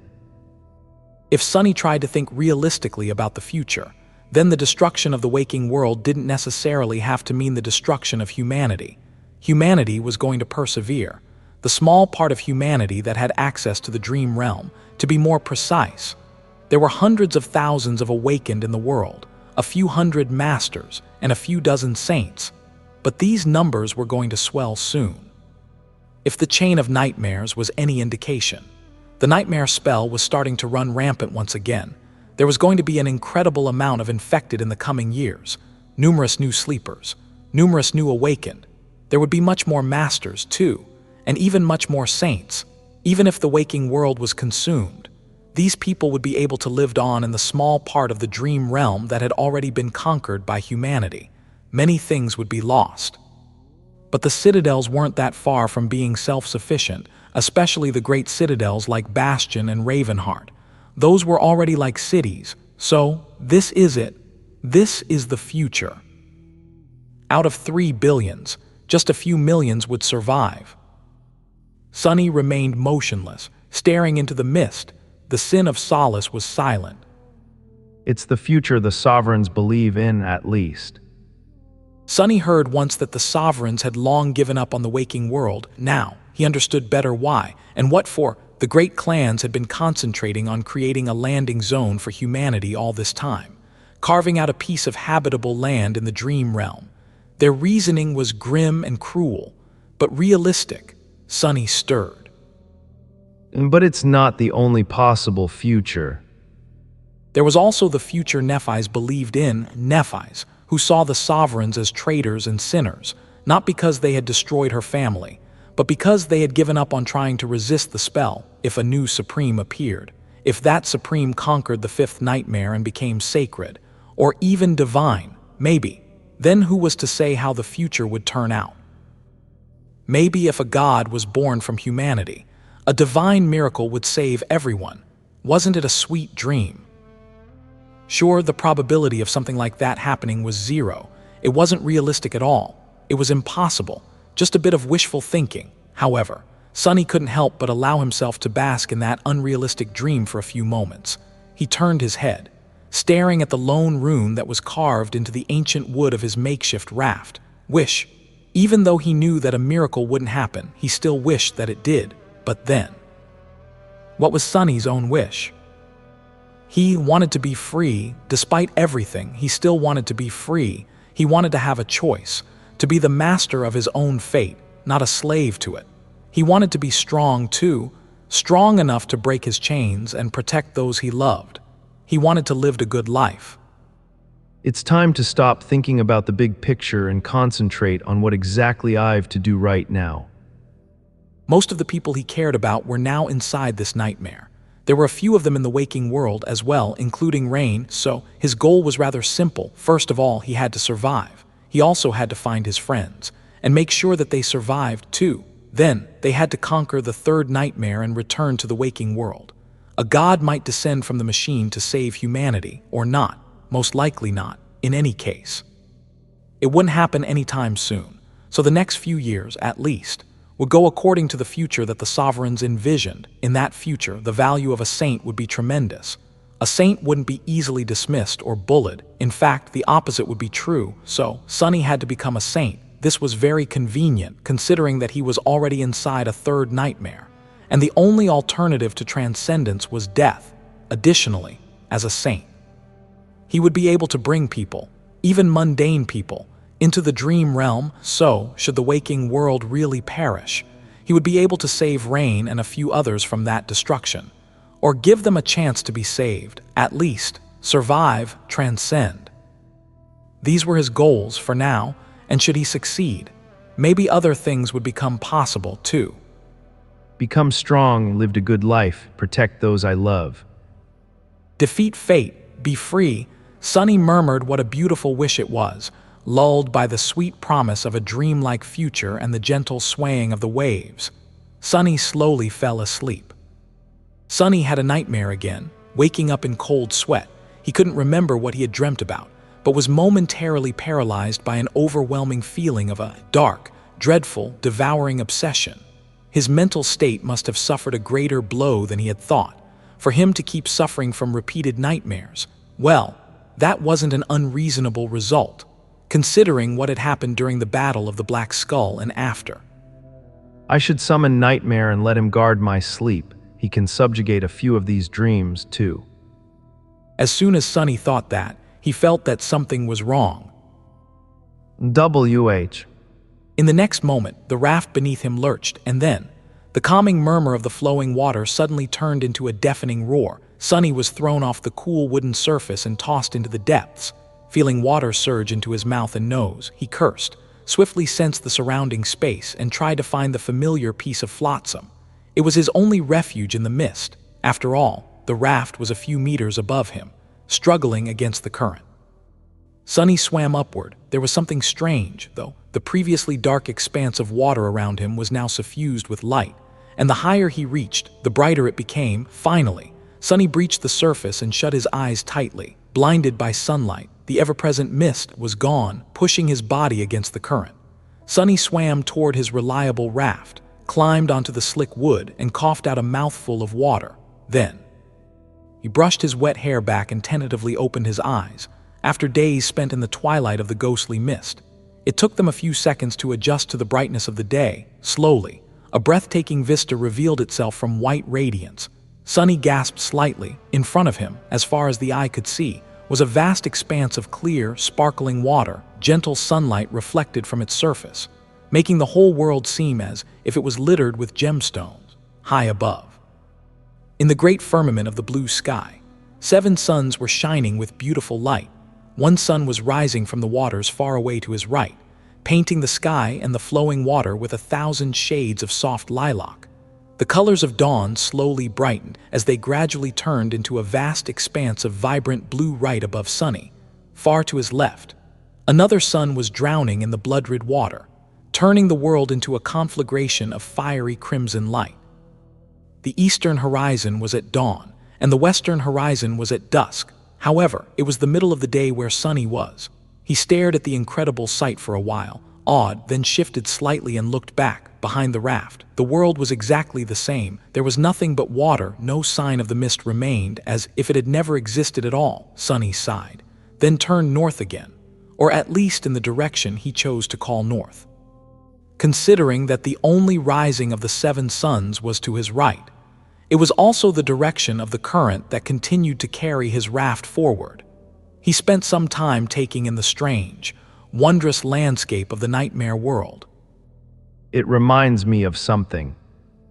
Sunny lingered for a few moments, wondering. Then he took a deep breath. The 7 radiant suns, the vast expanse of clear water. It reminded him of a soul sea. His own would have been similar if he had radiant soul cores instead of the lightless shadow cores. Of course, he only had 5 of those, and the dark waters of his soul were still and unmoving. His soul sea was also infinitely smaller. There were other differences, too, still. The world in front of him seemed too eerily beautiful to be a mundane place, which posed a question. Sunny demanded to know where the hell he was. There was no desert in sight. There was no black pyramid, either. All Sunny could see was the bright water and the 7 strange suns. It was a known fact that the sky, including the celestial bodies populating it, wasn't uniform across the different regions of the dream realm.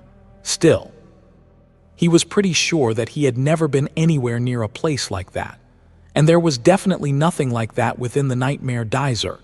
Sunny could reluctantly imagine that the spell had sent him into a past so distant that the desert was still the bottom of a sea. However, even that wouldn't explain the strangeness of the vibrant sky above him. Just what kind of seed did we enter? There was the sound of splashing, and the Sin of Solace calmly walked across the surface of the water to stand atop the wooden raft again. He was perfectly dry and unbothered by the sudden change of scenery. There was a slight smile on his porcelain face as he asked if it was quite a sight. Sunny nodded silently, then suddenly looked intently at the spot where the apparition was standing. The pale wood was dark and wet with water, when the mist had mysteriously disappeared. The raft must have overturned, revealing its bottom side, and that underside was riddled with chaotic, manic lines. They were runes, thousands of them, all blending into one demented tapestry. But not only runes. Sunny recognized some of the crudely carved symbols, but others were entirely unfamiliar to him. With a shudder, he noticed that there were even the familiar letters of the human language, translated by the spell. All the symbols were repeating the same words. Wish, wish, wish, be careful of wish, wish, be careful of what you wish for, wish for, wish for, wish for, wish, wish, wish, be careful of what you wish for, be careful of what you wish, wish for. Sunny froze. The words continued, spilling over the ancient wood as they broke and crisscrossed each other, just like the single rune on the other side of the raft. It looked like they had been scratched into the incredibly durable wood by someone's nails. The lines were rough and frantic, but deep and forceful. Sunny scowled, feeling an uncontrollable desire to move away from the deranged weave of runes. He felt a sense of dire madness radiating from them, and was irrationally wary of being infected by it. However, there was nowhere to move. The whole raft was covered by the mad litany of twisted symbols, the part of it that he could see, the part where the Sin of Solace was standing calmly, and even the part where he was kneeling were all riddled with them. Suddenly tense, Sunny looked away and glanced at the beautiful expanse of sparkling water once again. Somehow, it didn't seem as dreamy anymore. Be careful of what you wish for. Sunny considered these words despite feeling that thinking about them too hard was, perhaps, not too wise. The aura of madness radiating from the carvings was just too intense to ignore. The sight of the thousands of runes carved into the underside of his makeshift raft was more than a little bit ominous. However, he wasn't very concerned about how urgent and demented they looked. What really made him wary were the symbols themselves. There were familiar runes and unfamiliar symbols. Too, although Sunny had extensively studied the various known languages of the dream realm, he could easily admit that there might have been writing systems that he had never seen, even if it was a little strange that they weren't only completely unknown to him, but also bore no passing resemblance to any of the ones he had brushed against before. However, how could there be the letters of human language here? That was what really disturbed him. Have someone from the evacuation army entered this nightmare already? But no, that made no sense. the chances of an awakened from his world entering the same nightmare, finding the exact same piece of flotsam, and carving words from a dozen different languages, some of which even a researcher like Sunny had never stumbled upon, let alone mastered, into the wood before disappearing without a trace were infinitely small, not to mention that the markings didn't seem fresh. They seemed like they had been made a long, long time ago, so. What the hell was the meaning of this? In fact, what the hell was the meaning of this entire nightmare? There had been no vision of reverse time when Sunny entered it. There were apparently millions of challengers who had entered it before him. There was no desert, no pyramid. Instead, there were the 7 suns and a seemingly boundless expanse of water that sparkled under their light. None of it made any sense at all. Even his shadows looked perplexed, with a quiet groan. Sunny rubbed his temples and glanced at the Sin of Solace. What do you think about all this? The pale apparition looked at him with a smile. I am a part of you, so you should already be aware, no. Recognizing his own words, Sunny sighed, turned away, and called the apparition a bastard. The Sin of Solace laughed. Sunny remained motionless for a while, trying not to look at the runes. Then, he studied the 7 suns for some time. There's a lot of weirdness going on, and there's a lot of things that I don't know, so let's think about what I do know. He was floating on a piece of wood in the middle of a vast body of water. However, that body itself was strange. It was seemingly as large as an ocean, with no land in sight, but composed of clear fresh water. All that water also seemed to be moving, flowing in a certain direction, fresh water and a uniform current. If Sunny disregarded the unimaginable scope, then wouldn't that make this place a river? A river that was greater than the vastest of seas. But still a river, so did he know of any rivers like that? Sunny shifted slightly. I do know about a river that was described as great, a river that existed outside of time and flowed endlessly from the future into the past. The Great River, it was mentioned in the description of the stifled scream. There was also a hint of a dreadful secret being hidden in its estuary. Coincidentally, or maybe not, an estuary of some sort was also mentioned in the description of the shroud of graceless dusk, according to it. The Sibyls had reached the Tomb of Ariel and embraced the estuary after the voices of the gods grew silent. That was how they had fallen. If the estuary that the Sibyls had embraced was the estuary of the Great River, where a dreadful secret was hidden, then the Great River and the Tomb of Ariel were obviously connected. But how? Why would the spell send Sunny into the waters of the Great River after touching one of the building blocks of the Black Pyramid? And if this was indeed the Great River, then was he actually floating into the past right now? Sunny groaned that his head hurt. Sunny remained motionless for a while, staring at the sparkling water and the 7 radiant suns. He was pretty certain that he was right, and this was indeed the Great River that existed outside of time.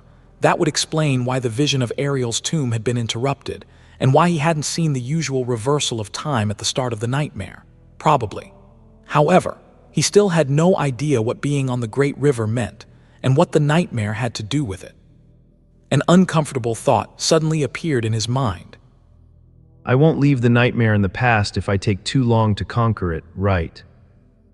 It would be really awkward if the current of the Great River took him so far into the past that he appeared in the prehistoric time of the waking world, where there were no nightmare creatures, but plenty of dinosaurs instead. Then again, this river was supposed to exist outside of time, so it was just as likely that, should he survive the nightmare, he would return to the waking world at the exact same moment that he had left it. Come to think of it, if this nightmare had a strange relationship with the flow of time, then it could possibly explain how 13 million challengers, way more than there were awakened in the waking world, had ended up inside of it. Maybe they had entered, and would enter the nightmare at various points in time before Sunny was alive, during his life, and long after he was dead. That was a very confusing and incredibly troublesome thought. Because it meant that in all that time, none of them had managed to conquer the nightmare. Sunny shivered. I am just guessing, though I might be completely wrong about the whole thing. In fact, it's most likely that I am. He still needed more information. Although Sunny had a very good memory and could easily remember the descriptions mentioning the Great River, he still decided to summon the rune and take another look at them. The shimmering symbols appeared in the air in front of him. Name, sunless. True name, lost from light. Rank, ascended. Class, tyrant. Shadow cores, 5-7. Shadow fragments, 1236 5000. Memories, silver bell. Puppeteer's shroud, midnight shard. He searched for the runes of the stifled scream, but then froze. A strange expression appeared on Sunny's face as he asked what it was. At the end of the long list of his memories, there was a string of runes that hadn't been there before. In the past, receiving a new memory had always been an important and memorable event for Sunny. After all, with his advantage in deciphering the secrets of their enchantments, memories were one of his most powerful tools. Sunny relied on his soul arsenal a lot. However, as time had gone by, the importance of the memories lessened to a large extent. Of course, he was still reliant on them, but these days, most of the rewards he received from the spell were either too weak for his level of power or inferior to something he already possessed. With rare exceptions, their worth lay mainly in expanding his repertoire of weaving and serving as fuel for the evolution of his shadows. So, getting a new memory wasn't as memorable an event as it had been before. Still, it wasn't to the extent that Sunny could forget receiving one. He demanded to know what the hell it was. He seemed to be saying this phrase a lot recently. Sunny was befuddled, but he couldn't deny what he saw.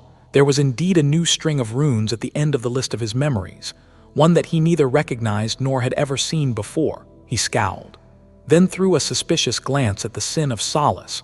After hesitating for a while, Sunny chose not to say anything and turned his attention back to the runes. Not only had the new memory appeared out of nowhere, but its name also made him feel a deep sense of unease. The runes read, "Memory, Key of the Estuary." Sunny stared at it for a minute or two, disturbed. He had just been thinking about the Tomb of Ariel, the great river, and its estuary, and now this. What did the name of the memory mean? Where did it come from? And more importantly, when did it appear? He hadn't killed anything or anyone after entering the nightmare. His shadows were within his soul sea. They couldn't have slain a nightmare creature, either, except for Soul Serpent. But if Rain had been attacked by an abomination and Serpent killed it while defending her, the spell should have still announced the kill and the acquisition of a memory to Sunny. Yet he hadn't heard its voice since entering the nightmare. Had it happened while he was asleep? With a grim expression, Sunny pulled his attention from the mysterious memory and glanced at the list of his shadows. Soul Serpent's runes were still bleak and lifeless, but they were there, which meant that Serpent hadn't been destroyed. At least, it wouldn't have let anything happen to Rain without sacrificing itself first. So, Rain was most definitely all right. She had to be. Suddenly, Sunny felt his heart turn cold and heavy. He looked at the beautiful expanse of sparkling water with a somber expression, his eyes full of concern and darkness. Then, he slightly shook his head and looked down. Doesn't make any sense. What were the chances of a random abomination in the distant northern quadrant siege capital gifting Sunny with a memory that was connected to the great river? Why would it?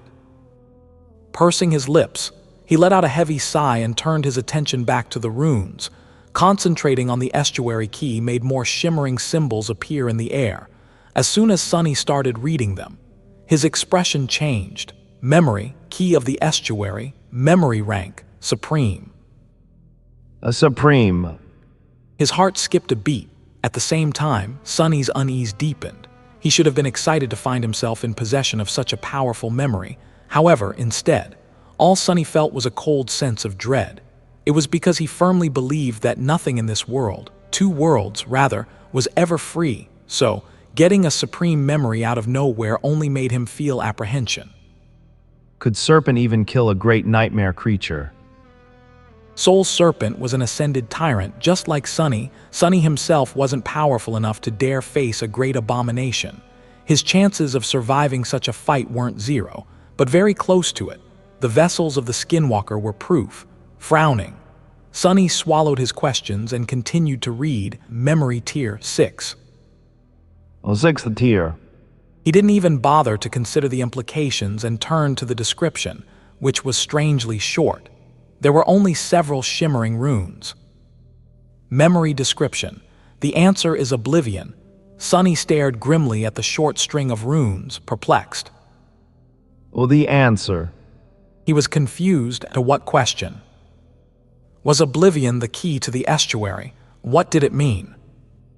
Or was it not oblivion, but oblivion, the demon of oblivion. But what did that easily forgotten demon have to do with anything?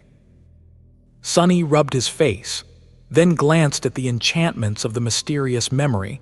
However, to his disappointment, there were no more hints hidden in the runes. All he saw was memory enchantments. Enchantment description.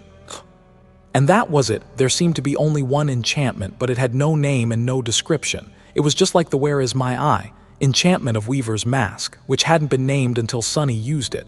There was one difference, though. Where Is My Eye was an active enchantment, while the enchantment of the estuary key seemed to be a passive one. Sunny took a deep breath. So, what's the probability that Soul's serpent had killed a great terror while I slept, and that the memory received by me as a result has to do with the great river?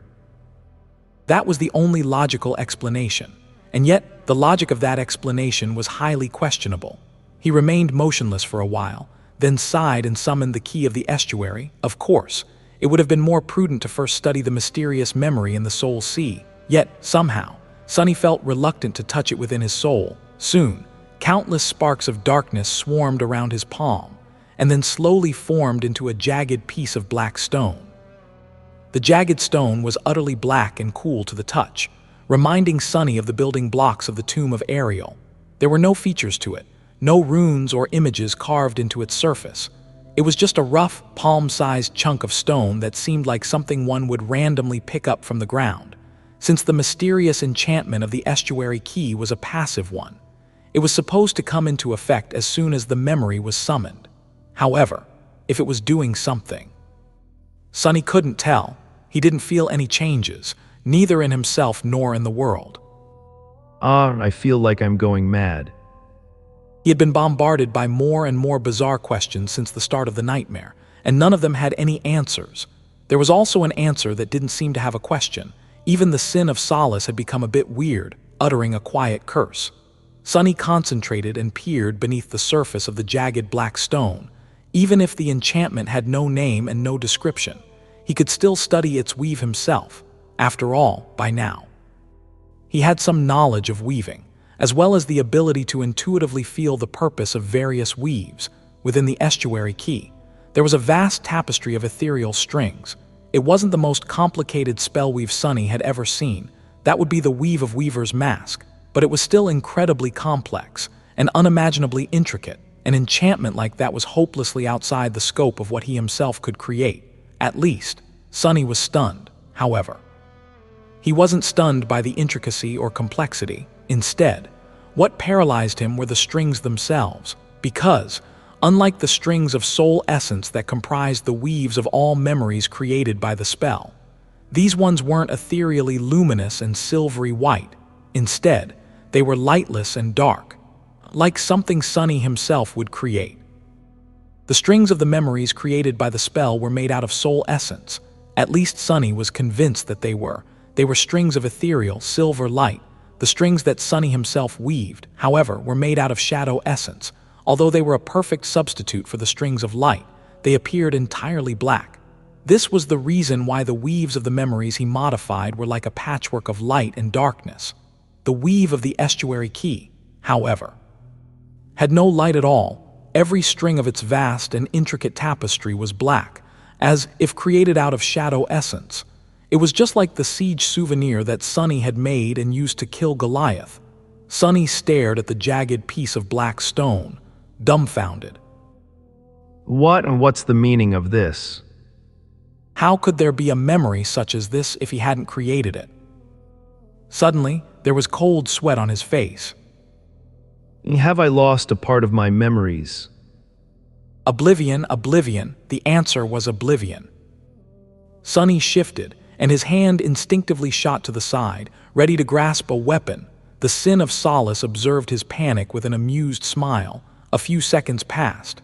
Then a few more. The great river was peaceful and desolate, with not a threat in sight. Slowly, Sunny allowed himself to relax. Even if I somehow lost some memories, that wouldn't explain this damned memory. Sunny was certain that he wasn't capable of creating a spellweave of such magnitude and complexity. He was nowhere near that level, as far as weaving was concerned. Much more importantly, he knew for a fact that he wasn't capable of killing a great terror to collect 6 supreme soul shards, although, if this memory was an artificial one, the soul shards could have come from 6 great beasts instead, or perhaps 6 sovereigns. The Sin of Solace offered a suggestion with a mocking grin. Sonny flinched, then glared at the apparition. His face was even paler than usual. Very funny. He was incapable of killing 6 great beasts, either, or even one, most likely. So what does it mean? Now he really felt as if he was losing his mind. A supreme memory of the 6th tier appeared in his soul out of nowhere, and on top of that, it seemed to have been made from shadow essence. It was just too bizarre. Sonny groaned, grabbed his head and froze for a few minutes, thinking. After a while, his agitation lessened a little. It can still be explained, even if the explanations are more than a little bit out there. First of all, the fact that the strings of the estuary key's weave were seemingly made out of shadow essence didn't mean that it was Sonny who had created them. There could have been another shadow creature capable of weaving somewhere here. In fact, Sonny had never received a memory for killing a shadow creature. Who knew? Maybe all memories awarded for slaying shadows were like that. So it was still possible that somewhere in the waking world, Serpent had slain a great terror that had been a shadow creature once, and Sonny received the reward, which just happened to be tied to the great river, while asleep, of course. It was extremely hard to believe that something like that had happened, but Sonny had been living with the fated attribute for many years now. If there was one thing he had learned, it was that he should never say never. All kinds of improbable coincidences were prone to happening to him. There were 2 other explanations, as well. One of them was that Sonny had somehow vastly improved his mastery of weaving, procured 6 supreme soul shards, created the key of the estuary, and then forgotten all about it. In the process, none of his other runes had changed. Either his class, number of shadow fragments, collection of memories, and the state of his shadows were all the same as they had been before entering the nightmare. Well, that wasn't exactly true. One thing about him had indeed changed, and to a frightening degree, it was the Sin of Solace. The spirit of the cursed sword was entirely different from how it had been before, but that was the only discrepancy. Nevertheless, the second explanation was even less believable than the first one. Too many things about it didn't make any sense. The third explanation had to do with the great river and the nature of time. Since time worked strangely in this nightmare, it was, maybe, possible that Sonny would create the key of the estuary in the future, but was somehow capable of already possessing it in the present. He really didn't know that much about time, or rather, he knew just as much about it as any person would. Sonny wasn't ignorant, but time itself was like a perversion of itself here, in any case. He had no idea how it worked on the great river, so who was to say that something like that couldn't happen? The third explanation was the most bizarre, and yet, it somehow sounded more plausible than the other 2. Sonny dismissed the estuary key and silently stared at the vast expanse of flowing water in front of him. The 7 suns were slowly traveling across the blue sky. So, in conclusion, I've no idea how I ended up on this river instead of in the nightmare desert, no knowledge about what the great river actually is. No hints about what to do to conquer the nightmare, and no clue where the others are, and on top of that, there's a mysterious memory in my soul, and the Sin of Solace seems to have gone through a strange transformation. It was wonderful. Sonny sighed as he enjoyed the beautiful view. The Sin of Solace glanced at him with a smile. "I am glad you are in a good mood." Then, the apparition took a tentative step back and grinned. "But, Sonny, shouldn't you be paying more attention to the surroundings in a situation like this?" Sonny frowned for a moment, then suddenly opened his eyes wide. He had been distracted by the barrage of weird revelations and lulled into a false sense of security by the beautiful tranquility of the great river. Which was why he was a second too late to sense a vast shadow rising swiftly from the depths below him. Summoning a memory, he cursed and jumped high into the air. In the next moment, giant jaws tore the surface of the water on both sides of his makeshift raft and closed, turning it into thousands of sharp splinters.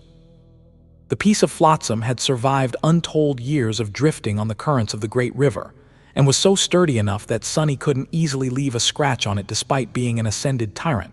Nevertheless, in just an instant, it was utterly obliterated. The thousands of manic runes carved into its surface were destroyed. All that remained were tiny splinters, and even those disappeared a split second later when the giant jaws snapped shut. A massive serpentine head appeared from beneath the water, two monstrous eyes staring at Sunny with hunger and malevolent fury. Azure scales glistened in the sunlight, each one larger and thicker than the armor plates of a heavy military APC. The creature was utterly enormous, ancient, and seemingly mad, but Sunny was already in the air. The height of his vertical jump was nothing to scoff at, so there was a lot of distance between him and the sharp, narrow snout of the abomination. However, it didn't matter, because the giant sea serpent continued to rise from the water, revealing its tower-like neck. Its maw opened again like the gates of a dark abyss. Another second later, it had already shot 24 meters into the sky, threatening to swallow Sunny whole. Curse it, why does such a huge monster even want to eat a tiny morsel like me? But then again, nightmare creatures weren't really interested in human flesh. What they wanted were human souls, and as far as souls went, Sunny's was powerful and vast despite his modest size. He cursed in frustration. Sunny twisted in the air and kicked down. He wasn't trying to strike the sea serpent. Instead, he used one of its fangs as a trampoline to catapult himself even further up. The timing of this desperate maneuver had to be incredibly precise. And the tiniest mistake meant death, but he was nothing if not quick, especially when augmented by all 5 of his shadows. And if the bastard lost a tooth as a result, well, that would be even better. However, the sea serpent's fang didn't break from Sunny's powerful kick. In fact, it was almost the opposite. If not for bone weave, Sunny's leg might have snapped. The giant fang seemed utterly indestructible, like a monolith made of pristine crystal jade, wincing in pain. Sunny shot higher into the sky, and the creature followed. The serpent's long body continued to rise from the water, revealing its terrifying size and length. Just from the small part that could be seen, he judged that the abomination was at least a couple 100 meters in length. It was a true leviathan. Gods. Sunny wasn't sure that he could escape high enough to save himself from the sea monster, or rather, the river monster. Even worse, he had nowhere to land. All around them, there was nothing but water. He looked at the approaching maw in despair. And then, the memory he had summoned finally manifested itself into reality. It wasn't the Sin of Solace, nor was it any other weapon. Instead, it was a long and narrow needle forged out of black metal, with golden wire wrapped around one of its ends. The heavenly burden, without hesitating even for a moment. Sunny drove the needle into his forearm, grimaced, and swiftly sent all his shadows to wrap themselves around it. Instantly, speed of his ascent increased tremendously. The heavenly burden didn't give a person the ability to fly, but it did make the things it pierced float upward. Usually, the speed with which one drifted into the sky wasn't too great, but with the augmentation of 5 shadows, things changed. The maw of the azure leviathan, which had been drawing closer to Sunny at a frightening pace, slowly started to fall behind. He was ascending into the air faster than the serpent was rising from the water. The surface of the great river already seemed rather distant. Damnation, why do I feel like a hot air balloon? After a few more minutes, the giant jaws snapped shut once again, and the leviathan stopped, staring upward with dark, hungry madness burning in its huge inhuman eyes. About 50 meters of its long body had already risen from the waters of the great rivers, looming above them like a tower of glistening azure scales. Streams of water flowed from the long ridge of its dorsal fin, with curved spikes protruding from it like giant blades. The monstrous sea serpent was rather magnificent, or it would have been if not for the clear signs of decay and corruption marring its massive body. Its eyes, which had been golden once, were now dim and cloudy, with lines of crimson pus spreading from them toward the long snout. The azure scales were covered by countless scars, some of them missing entirely to reveal pale, desiccated flesh. Pieces of rotten meat were stuck between its dark fangs. The ancient serpent stared at Sunny, and Sunny stared back. Oh, this isn't good. The Leviathan was large enough to be a titan. Granted, dwellers of the depths were often larger than their land counterparts, but if it was indeed a titan, then Sunny was in big trouble, because Titans had all kinds of ways to kill someone like him from afar. Shuddering, he concentrated and peered through the azure scales. He needed to understand what the creature's rank and class were. What Sunny saw left him shaken and revolted. Darkness, nothing but vile darkness, with only one pronounced node that was the source of it. His mouth was suddenly dry as he realized it was a great beast. His mouth was suddenly dry, still being carried into the sky by the heavenly burden. Sunny let out a stifled laugh and said that was unexpected. He had never thought that he would be glad to see a great beast one day, but he was. Great Beast was a harrowing creature of indescribable destructive power, but it was still fundamentally a beast, and beasts didn't usually possess any unnatural powers. So, while the azure serpent was without a doubt an absolutely disastrous foe for Sunny, meeting it was still better than encountering a titan, a terror, a tyrant, or even a devil of a lesser rank, because the creature couldn't do anything to him while Sunny remained in the sky. Sunny murmured that there was a problem. Though forcing himself to look away from the towering monstrosity, Sunny studied the vast expanse of the great river. There was nothing but water, no matter in which direction he looked. He had nowhere to land. The giant great beast was growing smaller and smaller as Sunny rose higher into the sky. The winds were howling, and he was slowly starting to feel apprehensive about how long it would take him to fall back down. The view was simply breathtaking, but even from such a high vantage point, Sunny couldn't see a single piece of land. There were no islands, no continents, and no ships. There wasn't even another piece of flotsam. He sighed as the Sin of Solace asked if he was enjoying the view. What a predicament. Sunny flinched and craned his neck, looking at the Sin of Solace. His identical copy was calmly standing on thin air, looking down at him. The wind was playing with the apparition's long black hair. Sunny frowned. I really need to get a haircut. You are ignoring me now. Ungrateful, he glared at the apparition silently, then asked, How are you doing that? Why aren't you falling? A wicked smile appeared on the face of the cursed spirit. It's because, unlike you, I am not weighed down by sin. Sunny scoffed and muttered that it was literally in his name. The two were silent for a few moments, giving him ample time to enjoy the fact of just how insane he had become. After a while, the Sin of Solace pointed down. Why bother resisting? Here's an idea. Just go jump into this beast's maw. Haven't you heard the stories about people traveling inside a sea creature's belly? With your luck, it'll definitely bring you to somewhere pleasant. Sunny stared at the porcelain face of the apparition. If I die, you die too, you know. The Sin of Solace grinned. Maybe I would rather die than spend more time in your company. Have you ever thought about that? Sunny gritted his teeth, then looked away. He's not real, he's just a part of me. Since when am I this irritating? Sighing, he summoned the dark wing. Soon, a translucent cloak appeared on his back and turned into a blur. The shadows moved, flowing from the heavenly burden to cover it in darkness, illuminated by the light of 7 suns. Sunny followed the current of the great river as he glided forward. To his right, the world was painted in hues of lilac by the light of dawn. To his left, the water was like a sea of burning blood because of the crimson dusk all around him. The blue sky was suffused with the bright radiance of the day. The Sin of Solace calmly walked across that sky, following him. His hands were clasped behind his back. There has to be something, anything, in this nightmare. It can't just all be water. Sunny was pretty sure that there would be some place where he could land. Otherwise, the trial was too unreasonable. Anyone without memories like the Essence Pearl and the Nimble Catch would be doomed. The spell wasn't an executioner. Of course, with his luck, he might have been sent thousands of kilometers away from the nearest piece of land. That wouldn't be the first time Sunny found himself on the receiving end of truly terrible fortune. There was only one way to find out. Well, actually, there were a couple.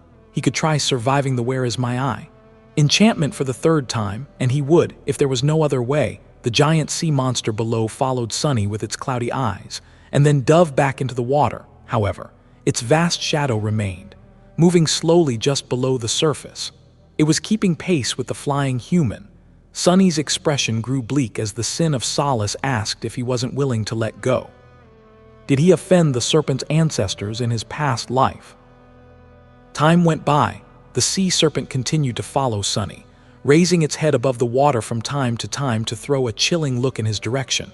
At some point, Sunny removed the black needle from his forearm and allowed himself to glide down for a while. There was a great beast waiting for him in the river, and if there was one below, there could easily be one above. Being attacked by a flying abomination was the last thing Sunny wanted to happen, but if it did happen, he wanted to at least have the opportunity to dive back into the water and try his luck in the depths. Maybe the two abominations would fight with each other instead. This was why he dared neither rise too high above the water nor get too low. Sunny felt tense, somber, and a bit exasperated. No, really, what kind of messed up situation is this? He had turned into a blimp. After gliding down for a while, he winced and pushed the black needle back into his forearm, and so it continued. The great beast stubbornly followed, always staying precisely below Sunny. The hours slowly went by. Sometimes he would rise and sometimes he would descend.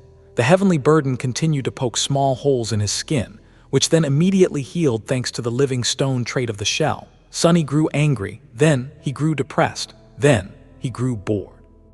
Eventually, he started to enjoy the feeling of flying through this beautiful world of radiant sunlight and shining water. A small smile appeared on his face. There was a great abomination waiting to gobble Sunny up, and yet he felt strangely peaceful. How many people out there dreamed of being able to fly? Maybe I did lose my mind. He was happy that the Sin of Solace, at least, was keeping his mouth shut. The 7 suns slowly moved across the sky. Eventually, the dawn to his right dissipated, giving way to night. The 7th sun rose above the water and crawled west across the firmament, followed by a spreading darkness. The sun to his left drowned in the crimson water and disappeared, soon followed by another, one by one. All 7 suns disappeared beyond the western horizon, and the sky became completely black. There was no moon and no stars. However, soon after, absolute darkness consumed the world. The waters of the great river themselves began to emanate a soft, shimmering radiance. Sunny held his breath, stunned by the sublime beauty of this dark, luminous world. The whole boundless expanse of the great river was now suffused with faint, but beautiful light. It was as though the 7 suns were now somewhere far below, the soft echo of their light barely reaching the world through the unfathomable mass of water. Sunny murmured that it was pretty. Sunny stared at the softly shining expanse of water for a while. Then, his expression turned dull. If there was one flaw to this ethereally beautiful scene, it was the dark shape beneath the surface of the flowing water, and the 2 giant eyes staring at him with hunger and madness. The day was over, and the night had come. But the damned great beast was still patiently waiting for him below, looking at the head of the ancient sea serpent. Sunny sighed. I wonder how many days I can survive. Sunny glided through the dark sky above the luminous expanse of softly shining water.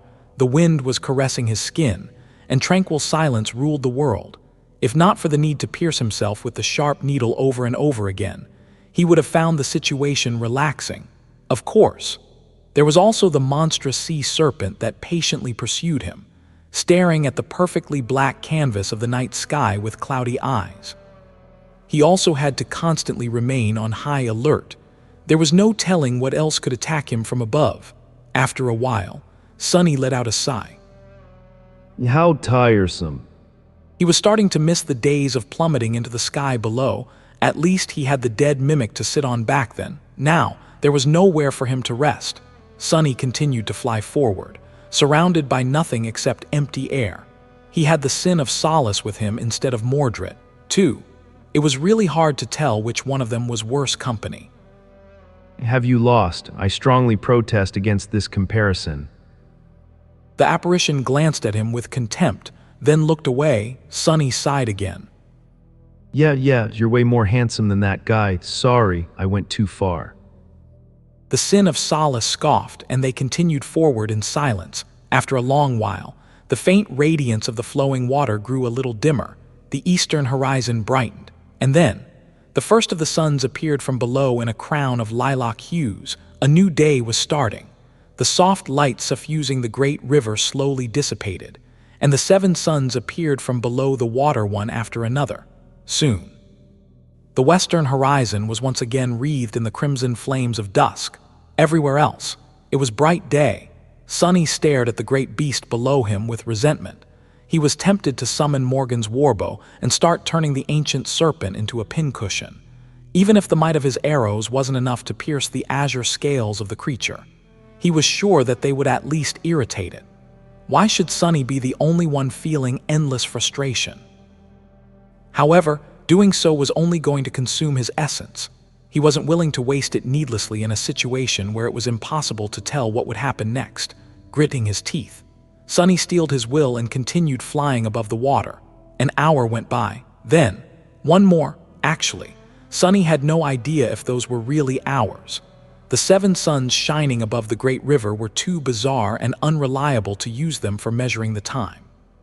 He just guessed how much of it had passed based on intuition, but he could have easily been wrong. In any case, more time flowed past him.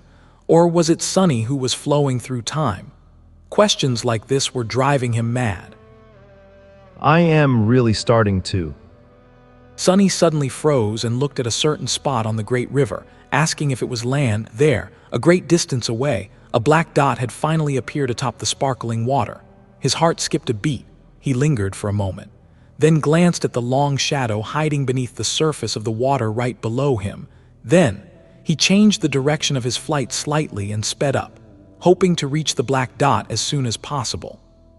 There was no guarantee that finding a place to land would save him from the great abomination, but maybe he would be able to rest, at least. The wind whistled in Sunny's ears as he glided along the current of the great river, moving, perhaps, further into the past. Slowly, the dot grew larger, and he was able to see a few details of what it was. In front of him, still some distance away, was a dark island. The island wasn't very large, no more than a kilometer across, and consisted entirely of black, weathered rock. It had steep slopes, with deep grooves and twisting fissures running through them. There were vast patches of green moss scattered across the surface of the island, as well as towering outcroppings of something that resembled tarnished silver. The glistening edges were sharp and jagged. Sunny felt a bit of hope. The island wasn't large, but it was large enough to pose an obstacle for the sea monster. If the abomination wanted to follow Sunny to the surface, it would have to leave the water entirely, and fighting on land would be very advantageous to Sunny. Maybe the ancient serpent wouldn't climb out of the river at all, but even if it did, it would be out of its element. With Sunny, Saint, Nightmare, Imp, and the 5 shadows, maybe they stood a chance of driving the creature away or even killing it. The Sin of Solace must have grown much stronger, as well, after all. The hideous truth enchantment of the Jade Blade promised immense power to those who succumbed to its madness, and judging by how real the sword wraith seemed, Sunny had met quite a lot of the requirements. Plus, Sunny could find clues about the nature of the nightmare on the island. Right now, he was suffering the most from the lack of information. Knowledge was the origin of power, so he couldn't miss a chance to acquire some. Let's hope that the old snake isn't going to follow me to land. Sunny removed the heavenly burden from his arm and started slowly descending in the direction of the dark island. The closer he got to it, the more details he could make out. The steep slopes of the island were craggy, with their lower parts encased in silver. There were numerous barnacles growing on the tarnished metal, with waves of water foaming as they splashed against them from time to time. There were also massive chains rising from the water and disappearing in the fissures higher up the slopes. Sunny frowned. The island was very strange. That was a given, however. There was something about that strangeness that made him feel uneasy. The monstrous serpent, too, seemed to have grown wary as they drew closer to the weathered hill of dark rock. Sunny's eyes suddenly narrowed as he wondered if it could be. He hesitated for a few moments, and then tried to peer through the surface of the island. A split second later, Sunny cursed and hurriedly drove the heavenly needle back into his skin. In the next moment, the island quaked and moved as a titanic head slowly rose from beneath the waves to stare at the ancient sea serpent with a giant, unmoving eye. What Sunny saw beneath the weathered black rock was an ocean of vile darkness, and 2 nodes from where the corruption had spread throughout the whole enormous creature, the entire island. was simply the carapace of a colossal great monster. Sunny stared at the colossal reptilian head that had risen from below the waves. There were streams of water flowing down from it like roaring waterfalls, and brands of tarnished silver encasing it like armor. The monster's eyes were like murky lakes, and its massive beak was like the ram of an oceanic battleship. Of course, there was no vessel in the waking world that could compare with the destructive power of that beak. The thing that Sunny had assumed to be an island was, in fact, the shell of a giant, monstrous black turtle. He froze, stunned by the sheer size of the great monster. And I thought that sea snake was enormous. The sea serpent that had been following Sunny was, indeed, quite large. It was easily larger than the fallen titan Goliath, whom Sunny had killed during the siege of Falcon Scott. However, the creature's body was still only a couple 100 meters long. The monstrous turtle, meanwhile, spanned more than a kilometer. In front of it, the serpent looked like a little snake, and yet it seems undeterred. The azure serpent had risen its head out of the water, too, and was staring at the great monster in front of it with its mad, cloudy eyes. The two nightmare creatures observed each other. Sunny, meanwhile, was cursing his fate. Damn it, I was hoping to step on something solid again. Instead of a safe harbor, he found an abomination that was even more harrowing than the one waiting to swallow him whole. You can still step on that turtle, you know? The Sin of Solace grinned. Sunny spared him a dark glance, then turned to look at the two abominations. At that moment, the giant turtle lowered its head a little and let out a low, threatening huff, which sounded like rolling thunder. Water was still flowing off its black scales, and its murky eyes were slowly igniting with dark silver light. It was clearly not happy that another nightmare creature had invaded its territory and disturbed its sleep. The azure serpent stared at it for a few moments more, then turned its snout and threw a deranged gaze at Sunny. That old snake thinking, turn your tail and run, lunatic. Sunny still clearly remembered the ease with which the carapace centurions had slaughtered the carapace scavengers. A monster was much more powerful and deadly than a mere beast. No matter the rank, if the sea serpent had any sense left, it would retreat to avoid angering the black turtle, which was good news for Sunny, even though he hadn't managed to find shelter from the abomination on the shell of the great monster. The great monster could still rid him of the dreadful pursuer. The turtle didn't seem to have noticed Sunny, either, if things turned out well. But of course, they didn't, despite being much smaller than the great monster in front of it, and presumably much weaker. The azure serpent let out a mad roar and dove into the water, swimming toward the colossal turtle with stunning speed. The giant blades protruding from its back cut the surface of the river and left a trail of white foam in its wake. Sunny was a little startled. Does it want to eat me that bad? The monstrous armored turtle, however, was unfazed. Its giant flippers moved, and it propelled itself forward with surprising speed. Its beak opened, and an indescribable sound exploded from its maw, making the world shake. The calm surface of the great river suddenly turned chaotic and tumultuous. As if in the middle of a raging hurricane, giant whirlpools formed, powerful enough to swallow alloy vessels whole. Sunny was almost thrown from the sky by the violent force of the abomination's battle cry. Larg! The azure serpent and the black turtle clashed below him, and a tremendous fountain of water suddenly shot into the air. The turtle was much more powerful and deadly, but the serpent was faster. It nimbly evaded the harrowing beak and opened its maw, trying to sink its fangs into the gargantuan scales of the enemy's neck. However, the dreadful fangs simply slid off the tarnished silver encasing it. Sunny lingered for a few moments, awed by the cataclysmic fury of the clash between two great abominations. The forces being unleashed below him were probably enough to erase an entire siege capital from the face of the world. Shuddering, he imagined what would happen if two such creatures appeared in Northern Quadrant siege capital. Would the largest city of humanity survive such a catastrophe? It probably would, if barely. The sovereigns might have abandoned Antarctica, but they were bound to do something if the seat of their power came under threat. Bastion and Ravenheart were important, yes, but the Northern Quadrant was still the heartland of humanity. At least that was what Sunny wanted to believe. He asked himself what he was thinking about. The waters of the great river were already painted red by blood around the two clashing abominations. Sunny would have loved to watch the azure serpent die, but he couldn't miss the chance to slip away. If he failed to escape from the two great abominations now, he might never get it again. Turning away, he flew forward as fast as he could, behind him. The world was shuddering, and the water was roaring as it rose in giant waves. Gods.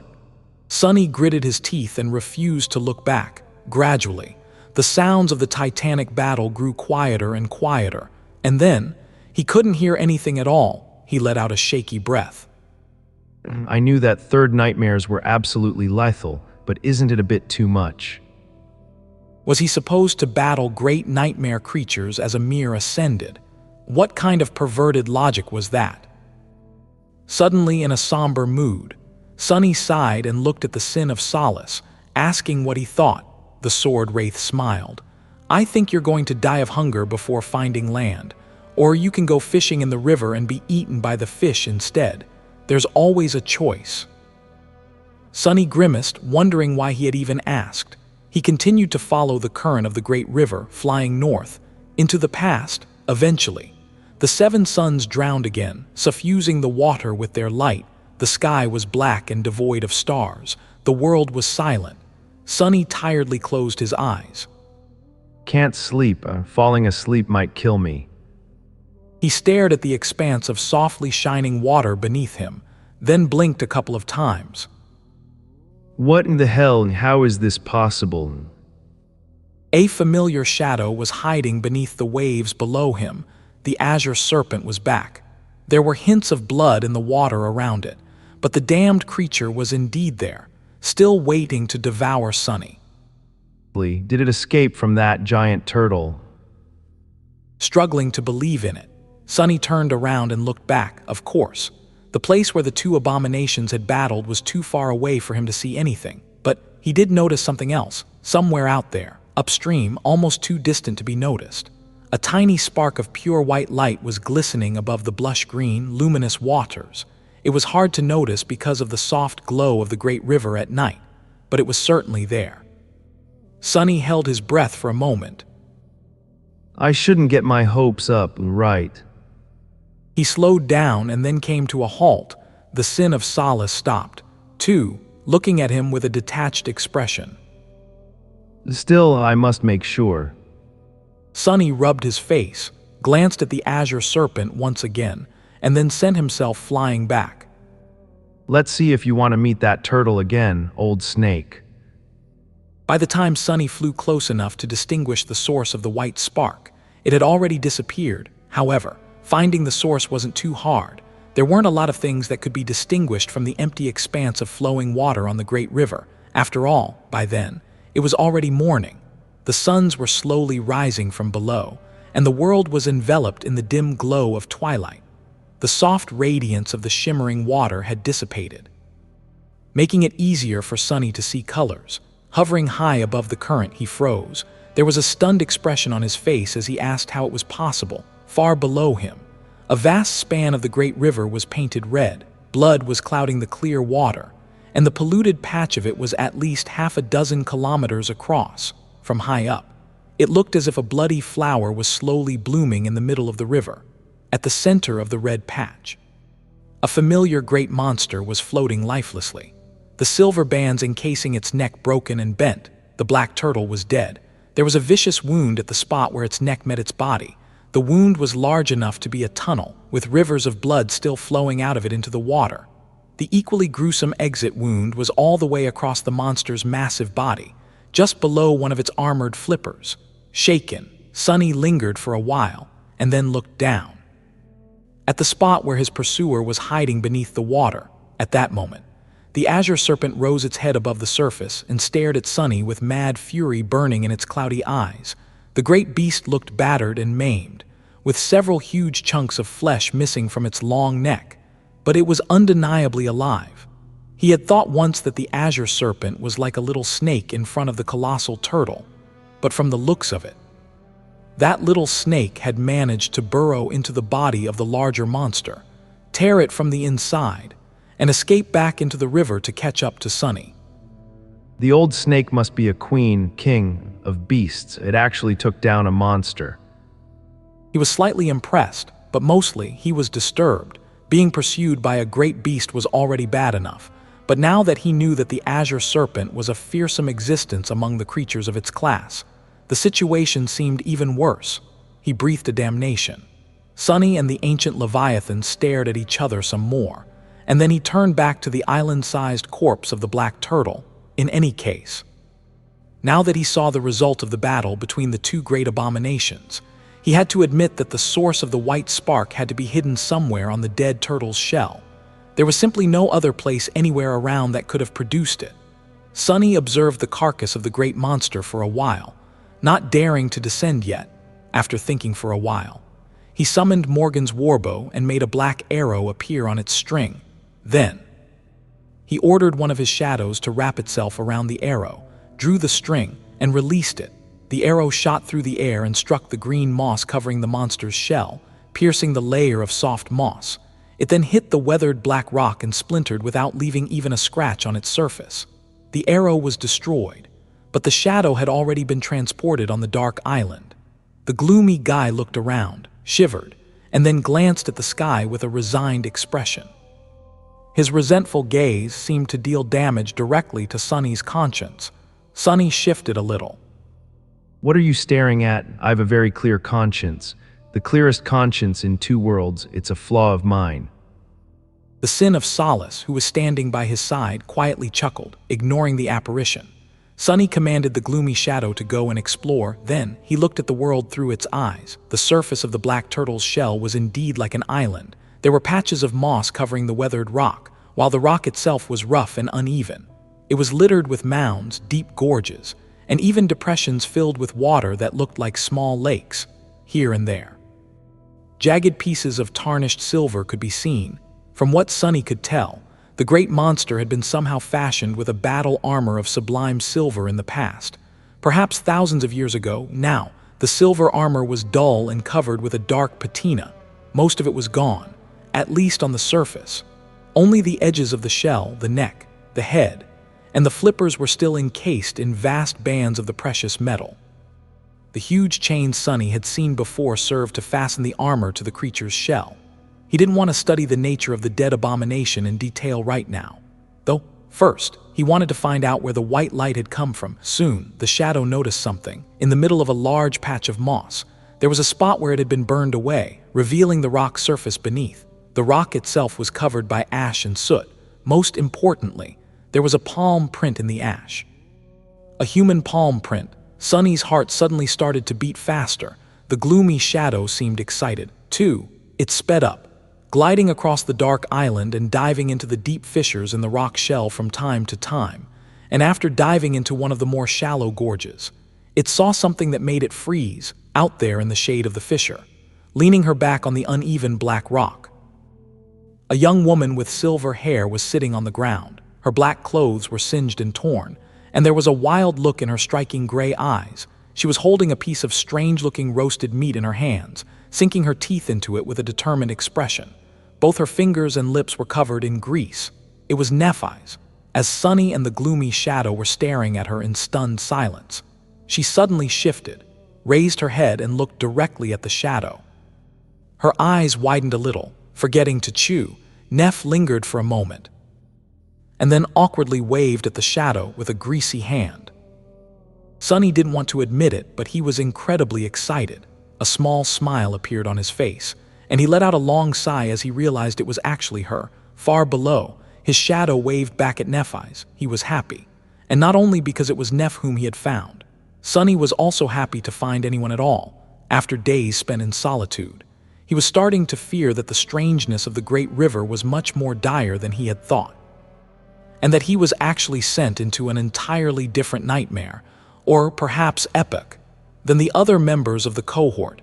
In fact, he had been suppressing the gnawing fear of being the only human in this flowing world. Thank the gods.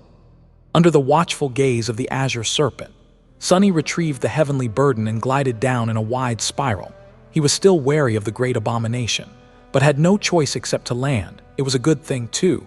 After spending 2 days drifting through the empty sky, he longed to stand on something solid again.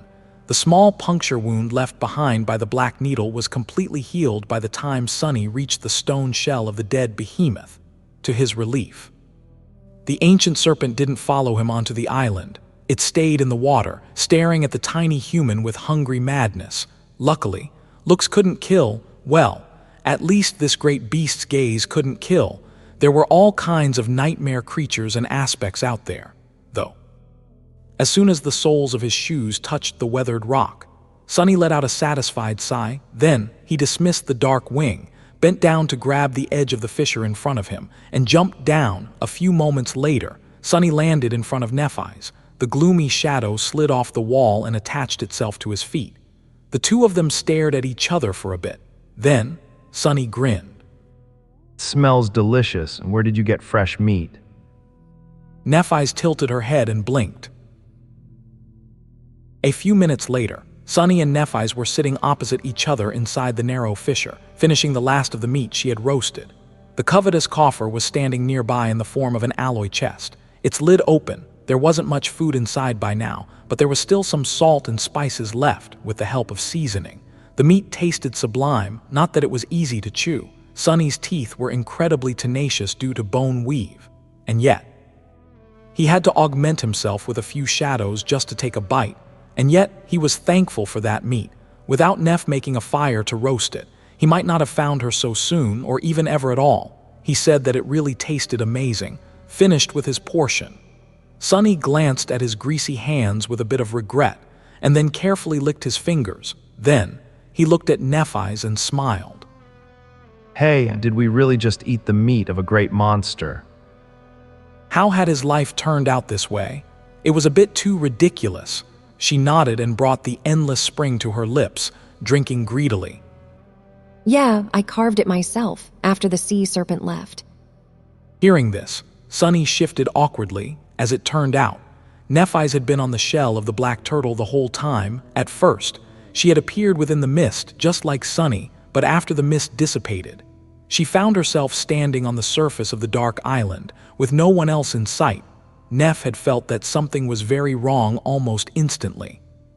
But it took her a few hours to realize that the rocky island beneath her feet was actually the carapace of a titanic abomination. Then, she slowly explored the shell of the black turtle while trying her best not to awaken the great monster from its slumber. On the second day, the sea serpent had suddenly attacked, waking the turtle up and initiating a harrowing battle. Nephis had no choice but to hide in one of the fissures and hold on for dear life while being battered, doused with water, and tossed around. The pressure and the shockwaves of the furious battle between two great abominations almost killed her. That was why her clothes were in such a sorry state.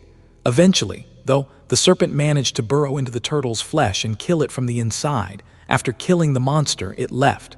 At that point, Nephis recovered a little, then dove down into the water to carve out some meat to satiate her hunger, as well as quench her thirst. Sunny coughed awkwardly and said he was sorry. She raised an eyebrow, looking at him in confusion, and asked why. He scratched the back of his head. Well, I also entered the nightmare within the mist. Only I was still in the water once it dissipated, on a piece of flotsam, and there was this serpent trying to eat me. So I escaped into the sky and flew downstream for a while with the serpent following. Eventually, I stumbled on this turtle, and therefore so did the sea snake. You know the rest. A strange expression appeared on Neph's face. She stared at him silently, making Sunny let out a nervous laugh.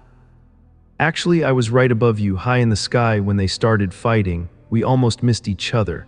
Luckily, I noticed your flames from afar the next night and came back. He lingered for a moment and then smiled. So, it all ended well. Now we are both stuck here. Then, the smile froze on his face. Sunny remained motionless for a bit, then looked away and cleared his throat. By the way, that sea serpent. Yeah, I might have accidentally let it back here again. It's currently circling the turtle. Did I say that I was sorry? Nephis stared at him for a while, then lowered her head and covered her face with a palm. Sunny could have sworn that he heard her mumble something under her breath, but he must have heard wrong, right? There was no way Nephis would say, "Damnation." There was no way Nephis would say,